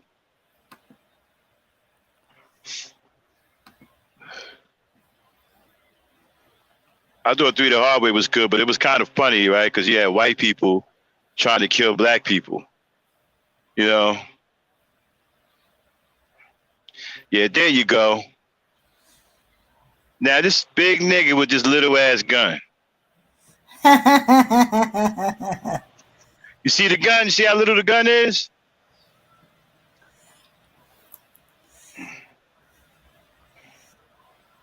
It was a 6-shooter. Yeah. Oh, that's because his hands are so big. Yeah, little ass gun. That's because He's big as hell, yo. He got a little ass gun. I'm like, yo, y'all got to give me a shotgun or something, bro. Yeah, he should have had a shotgun. His hands Yeah, are too big. I'd be like, yo, y'all got to give me a shotgun, bro. I'm not. I mean, the water pistol thing ain't gonna work, bro. No. The only reason that a gun look little is because he got such big hands. I know the gun looks little as hell. All them white boys got big ass guns. Because they got little hands. You had to give me a shotgun or a machine gun or Tech 9 or something. He needs a Dirty Harry gun. I'd have quit. I would have quit the set and told them that I quit because of creative differences. Fuck that. They couldn't have. They probably was scared. I feel scared. That big old Negro. You got to give him a small gun. Oh, big dude with his little ass. I was like, man, they playing. I'd have been like, nigga, y'all gonna have to give me something better than this. I can't do this. We would have had creative differences. I'd have walked off the set. Okay.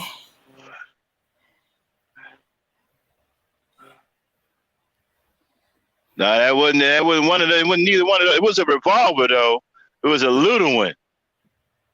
He's It was a supposed to have little a one. 357 or a 45. Yeah. No, I don't. It looks a little narrow. It might be a Smith and Wesson, but it looked a little Yeah. narrow. That would look like a Smith and Wesson. A tiny Smith and Wesson. That's because he got big hands, Max. I don't care. They would have to give me a Tommy gun or something. You know. Well, it's supposed to be in the West. You know, Tommy guns are cool. Okay, Dan, you can take it off the screen now. We don't want to get shut down. Okay. But yo, I'm gonna tell you another movie, man. A sleeper. If y'all want to check out some movies, check out a gangster movie called Miller's Crossing. Miller's Crossing is good. The one time, believe it or not, Tom Hanks played in one that was pretty good. Where he was in there with Frank Nitti, and he was Nitty's hitman. I think his name was Mike something. I forgot, but that one was pretty good. Then he ended up killing Nitti in the end because Nitti tried to kill his son. But that was pretty good. And Miller's Crossing was good. There's another one. The Unforgiven was good. 100 Rifles was good. What else? There was something else I wanted to say.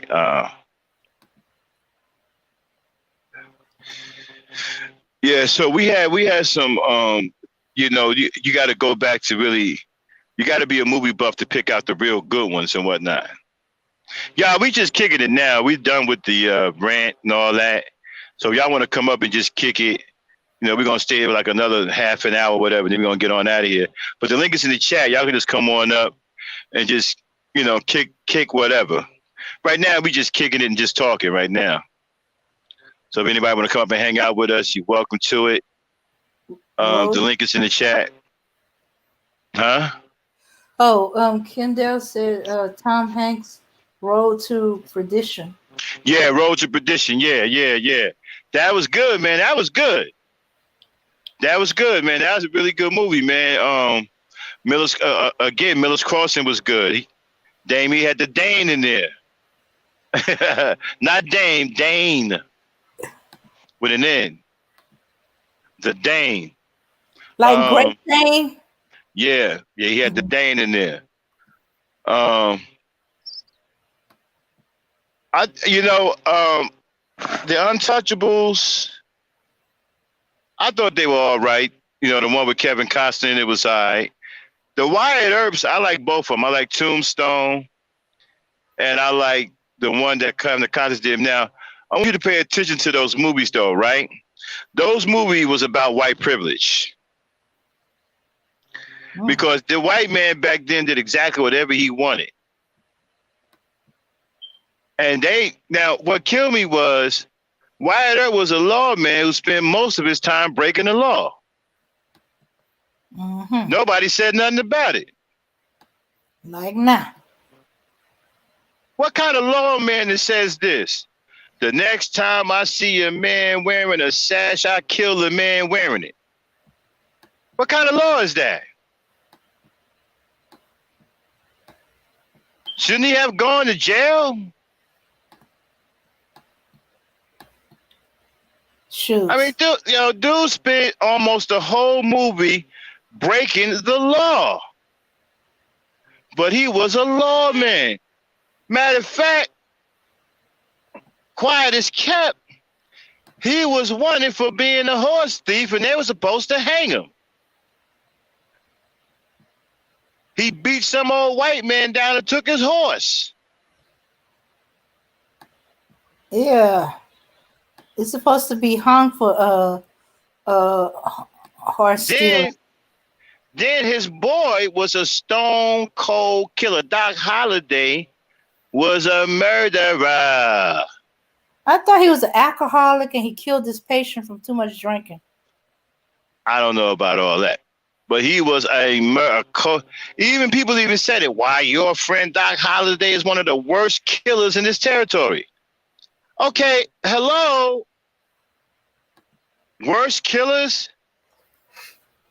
Worst killers? Lock up, jail? Does that ring a bell? Yeah. Nobody's going to jail. Uh-huh. And the killers are the lawmen. But they know he is one of the worst killers in the territory. Okay, anybody gonna lock him up?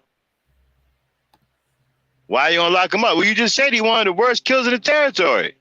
I'm assuming you're saying that because he killed people. Anybody gonna lock him up? Nope. Because he's buddy with the sheriff.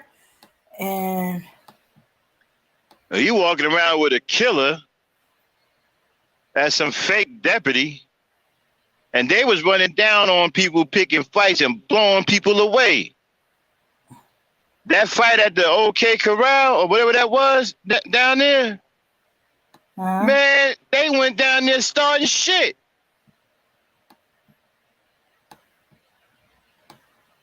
What's my man named? The guy that they Ike Clanton and them? Man, they was down there minding their own business, yo. Yeah, I heard that they was talking shit, talking about they're gonna fuck them up. But you can't go kill nobody for that. But I guess the white man can, because they walked down the street. Matter of fact, they did it in style, right? Everybody was dressed in all black and shit. Had their cowpokes on, they black boots with the spurs on it. Them long, thin-ass dusters that they be wearing. Right? It's like 112 out there, but they wearing these long ass dusters and they're in all black, but for some reason ain't nobody sweating. Okay, check this out. It's 112 degrees, ain't nothing but dust and tumbleweeds and shit. They wearing nothing but black boots, black cowpoke pants, black vest with white shirt, a long black duster, and a damn black hat, but ain't nobody sweating. That's how cold-blooded they were. Okay, good one. And they took this long-ass menacing walk like they were hard. Walked down the street to the OK Corral, started shooting motherfuckers. What kind of law is that? Western law. Wyatt Earp spent most of the time in the movie breaking the law. And then when he was supposed to be getting arrested for killing everybody down at the OK Corral, which he should have been arrested, all of them should have been arrested because they went down there, started shit, and started killing folk. They should have been arrested. So the guy that wanted to arrest them was in the right. You know what he told that motherfucker? I don't think I'm going to let you arrest me today. And walked away. How do you do that? When everybody's afraid of you. Wait a minute. What kind of law is that? When you're supposed to be a lawman, what law are you upholding? The Wild Wild West, where nobody can enforce it. How you gonna tell the marshal, the town marshal, who trying to arrest you and rightfully arrest you because you just murdered like 5 people for no apparent reason other than you heard some shit? So you went down there with crazy Doc Holliday, who ain't nothing but one of the worst killers in the territory. Y'all went down there and laid some dudes down, and the marshal came out of nowhere talking about you're under arrest, which he was right. And he said, I don't think I'm going to let you arrest me today, B-Hen. What? Well, unless the marshals are willing to gun them down. And then here's another thing. They're fighting against this gang called the Cowboys, right? Mm-hmm. Now, there must be 100 of them motherfuckers with Johnny Ringo.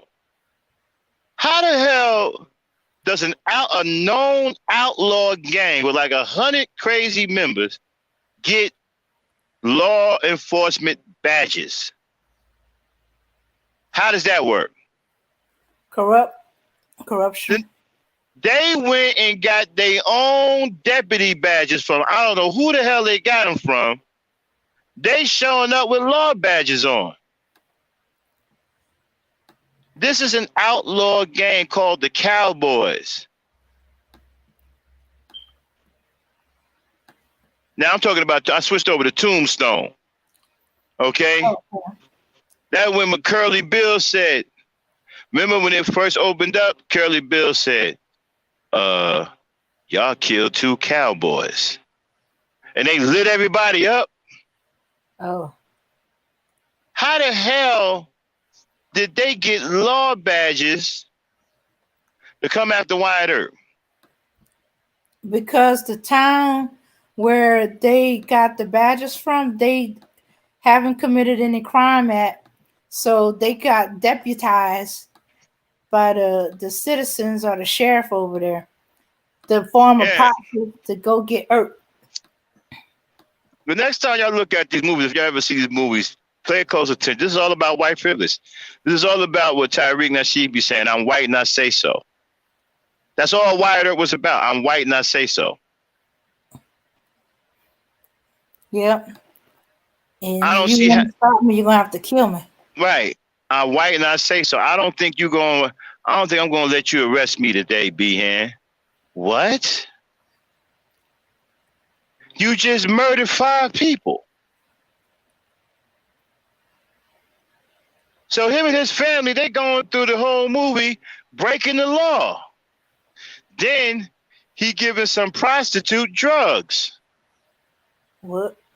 Wait a minute. Is this the one that was already an addict? Yeah, she all smoked out or lit up or whatever she is. She's some kind of, and he giving her drugs. That damn tonic was a drug. Well, yeah, they did that. Opium was legal, but a lot of people got addicted to it. Okay, wait a minute. Okay, so let me get this straight. You're a lawman, you breaking the law, and then you giving a drug addict some drugs? They didn't consider drug addict. They thought she was sick, and they were giving her medication. He was sick, all right. He was high as a hot air balloon. And then don't even get me started on Doc Holliday. It don't matter which movie you're talking about. Doc was a trip in both movies. Yeah, and then he had a contagious disease. What was it? Tuberculosis, something like that. Yeah. Now here you got tuberculosis. Ain't nobody wearing no mask. I guess they didn't give a damn about no COVID-19 back then. But anyway, so he in a gambling house cheating people out their money. Now there's only 52 cards in the deck. How did it end up with 57 cards in the deck? Everybody was cheated. This nigga playing with 57 cards in the deck. So you got one dude with 4 aces, and he had 4 aces too. That's 8 aces. What kind of deck is that?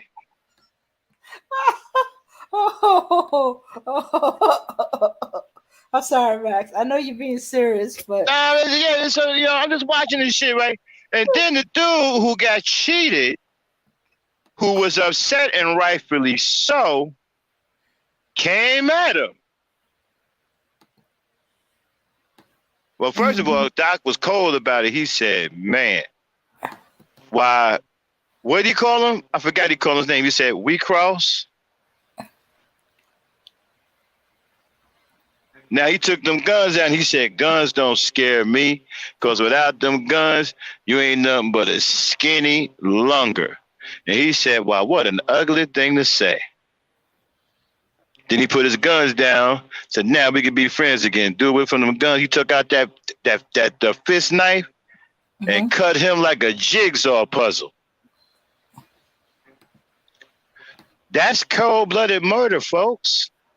Yeah. That wasn't self-defense. He cheated that man. And then on the way out, they robbed the place. After he done cut this dude 15 ways for Sunday, he bleeded to death. They on their way out. He said, well, I guess that's the end of this town. And he snatched all the money and they let it. They jetted. And this girl was with him, Big Nose Kate.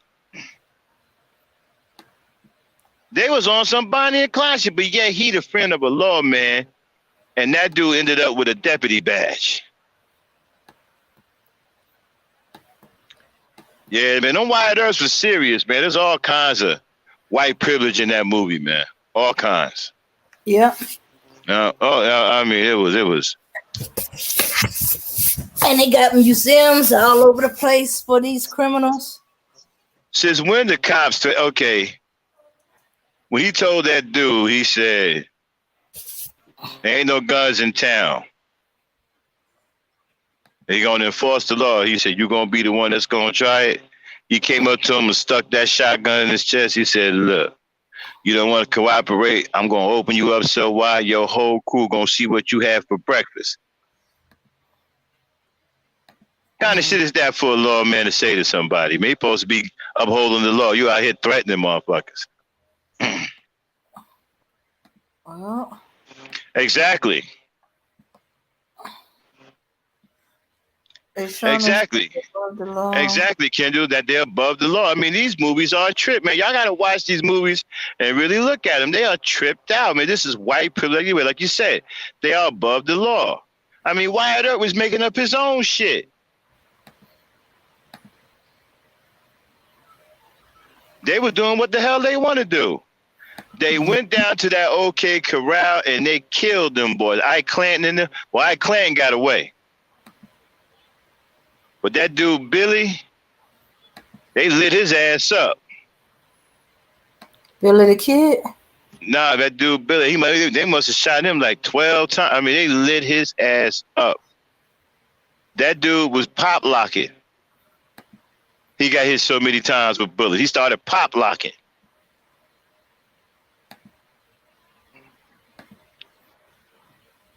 They lit him up so bad, he looked like a puppet on strings.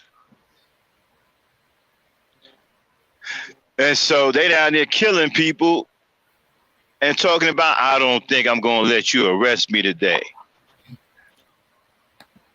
Wow. I don't know, Dave. Maybe we should do movie reviews. Okay.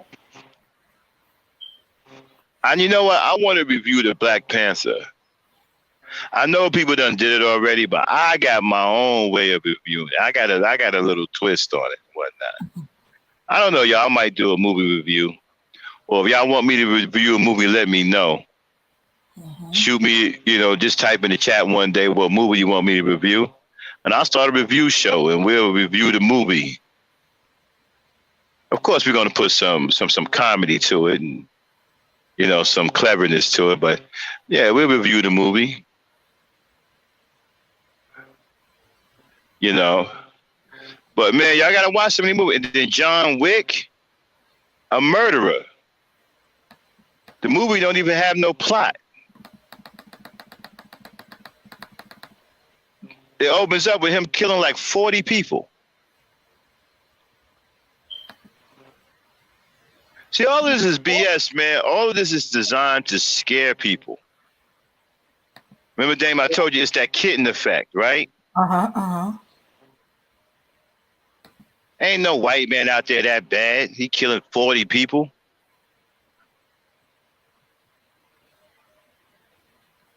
John Wick.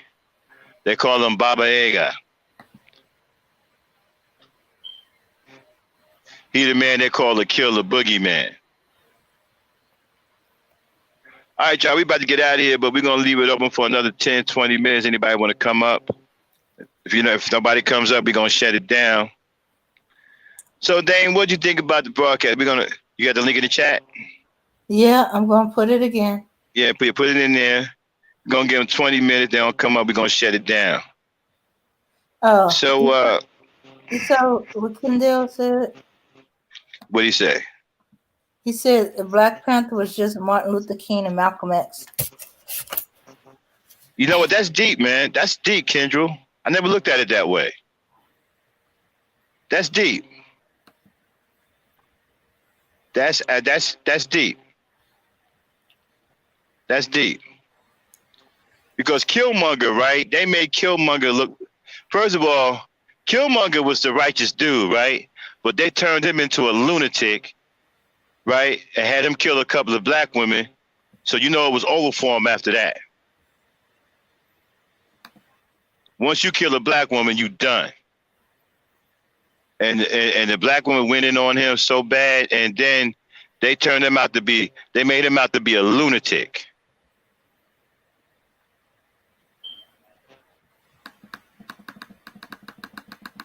Mm-hmm. It was an insult to black people. The problem I had, and I keep telling people this, one of the biggest problems I had with Black Panther was that dude with them plates in his lips and his ears. They didn't have to show that, man. I didn't appreciate that. I didn't like the way that looked. They should have did something else. I'm sorry, the dude looked crazy, man. I know that's supposed to be some African tradition or whatever. I get all of that, but I'm a firm believer in some things shouldn't be shown. Mm-hmm. It really should. And then they had the nerve talking about they was going to challenge for the throne. Who going to challenge with them plates in your lips like that? Who y'all going to fight? Well, if somebody snatched one of them plates out your lip, then what? But you're going to fight then with what, a broken lip? I mean, who are you fighting with them big plates in your lip like that? Yeah, I wasn't feeling that, man. I thought that was crazy. That's something they could have left out. I wasn't feeling that at all. I remember I was watching that, me and my wife, and I looked, I was like, what the hell is that? And I found out that there was some African tribe that's what they do or whatever. Okay, but they didn't have to show that. Didn't have to show everything. I didn't want to see that. I thought they could have left that out of the movie. It wasn't an insult to black. It was an insult, period.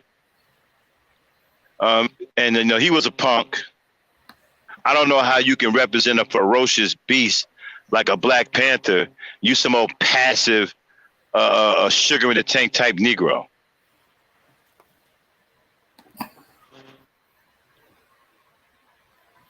They should have let my man from the Jabari tribe.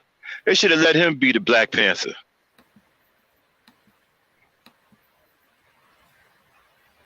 And then when he jumped out that plane or whatever, and they spotted him in those trees, they wasn't even afraid of him.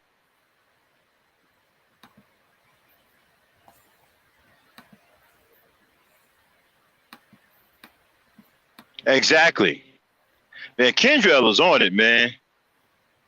Kendra, we got to have you on the show one day, brother. You on it. Exactly. That was the whole reason behind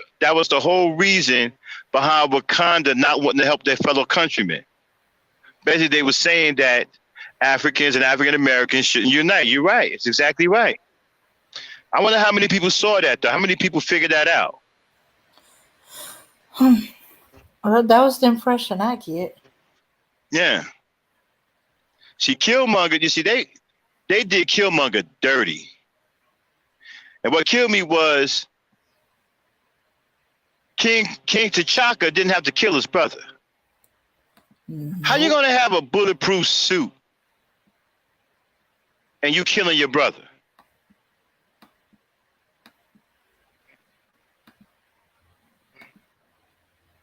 You gonna tell me you couldn't just punch your brother in the face and knock him across the room or something, knock him out? You had to kill him?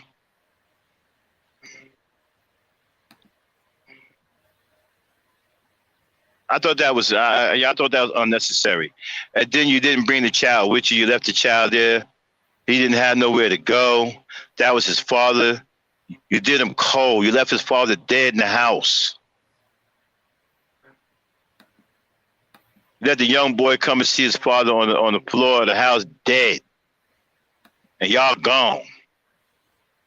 Didn't care nothing about that boy. Didn't care about how he grew up. Didn't care if he had anything to eat. Nothing. Mm-hmm. I don't blame him for having hatred for Wakanda. You know, they created that hatred. You did his father dirty, man. You killed his father like he was a dog.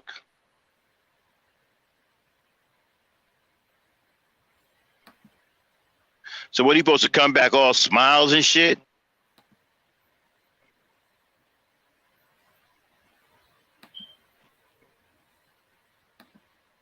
I mean, you know, it was, yo, that movie had all kinds of problems, man. All kinds of problems.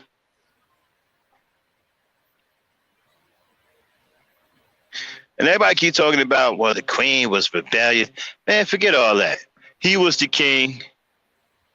Everything went through him. Forget about how the women were acting. Guys always trying to point something out about the black women.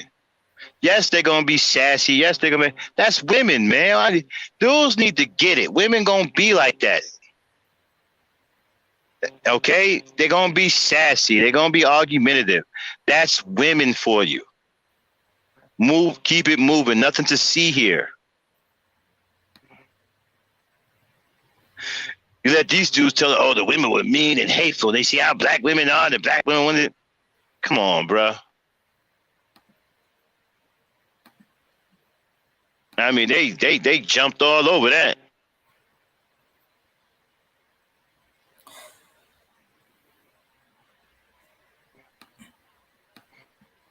Yeah, man, where the white dude? Why was the white dude in the movie at all?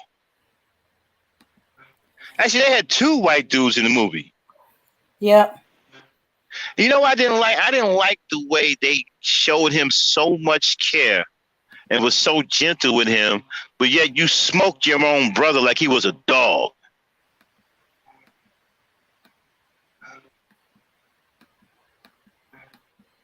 You're going to have this white dude, you're going to bring him into Wakanda and heal him and give him a new arm, but you won't do that for your fellow countrymen?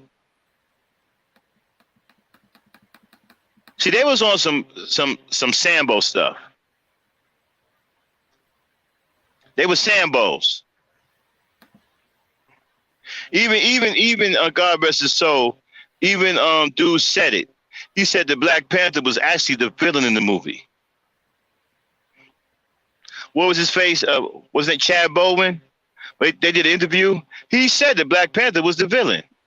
Uh-huh. Because he's a Sambo. They were Sambos. Killmonger was the real dude. But again, they messed up his image for you. They had him kill black women, and they turned him into a lunatic. Turned him into a monster. Yeah. Yeah. Well, all right, y'all. Ain't nobody coming up. Okay, then let's get on out of here. Cue the music up. All right, everybody. We'd like to thank y'all for coming. We're gonna shut it down for a little while. We'll probably be back somewhere Tuesday or Wednesday. All right. Mm-hmm. So enjoy it. Yeah, Dan, you can play it. Okay. So enjoy the podcast. Support the channel. Become a Patreon member so we can grow. Help us get these subscriptions up so we can get our community page. All right, peace, power, and unity, everybody. All right. And this is the year when madcaps get real. I'ma spark this line, kick the reel. Bang them out. With all this chaos in the realms of the street, your local street dog got to make ends meet. The average Joe's far too slow for the ghetto pro. You better know, when I hit the streets, I like to glow, I like to glisten. And at the same time, stay low, listen, motherfuck the fame. I'm pursuing the dope. My stilo is symbolic to a kilo. Cash is popping, coke is cooking, beats is copping. Ain't that some shit? A player that's used to living rich is now a sticky kid. Caught up in a ditch. In 94, Giuliani kicked down the door. In 95, niggas quit to stay alive. Peeling caps while I laugh. In the stats, the foe in the half. Remy in the glass, spark the boom, then I blast. They wanna confine me, sneak up from behind me. Bust a cap in my back and put me where they can't find me. They hate to see a young player pay. I don't wanna see that. They rather see it spray. But I'm like Diddy, a Terminator, squeeze the lead off. Using verbs and nouns like rounds to blow your head off. Hitting up spots, heating up blocks. Investing in stocks. shots like Colombian blood crops. I'm out to get cream and ain't no doubt in my mind. Fuck this broke shit, I'm hit, I get down for mine. I get down for mine. I get down for this. I get down for mine. I get down for this. On the regular shit. I get down for mine. I get down for this. I get down for mine.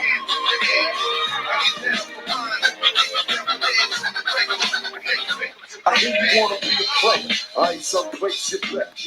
Let's play a game of real nigga roulette. With this a DOA as I spray the melee. Contact and punctuation is compared to AK. You in a daze, overdose for pure funk. I'm fucking off like Tommy Gunn. My karma's a boot smoke. Decapitated rappers in my trunk. I'm sick, pumping skunk, bouncing with my click, popping mega jump.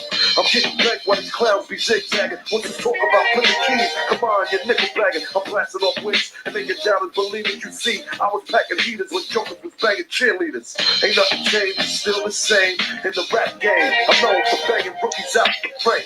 Y'all done forgot who was the pimp from the start. Sipping vintage wine, eating a la carte. I'm phenomenal from the abdominal. Far from comical lyrics and sticking the brains like barnacles. Never sleep. I'm bringing the drama to the street with techniques and rolling in bleach. Ain't nothing sweet about the street, so I'm poetically ill. I'm pure like cook up and lyrics shine like fish scale. I got the banger at your throat and you ain't showing no signs. K-Dep, let them know I get down for mine. I get down for mine.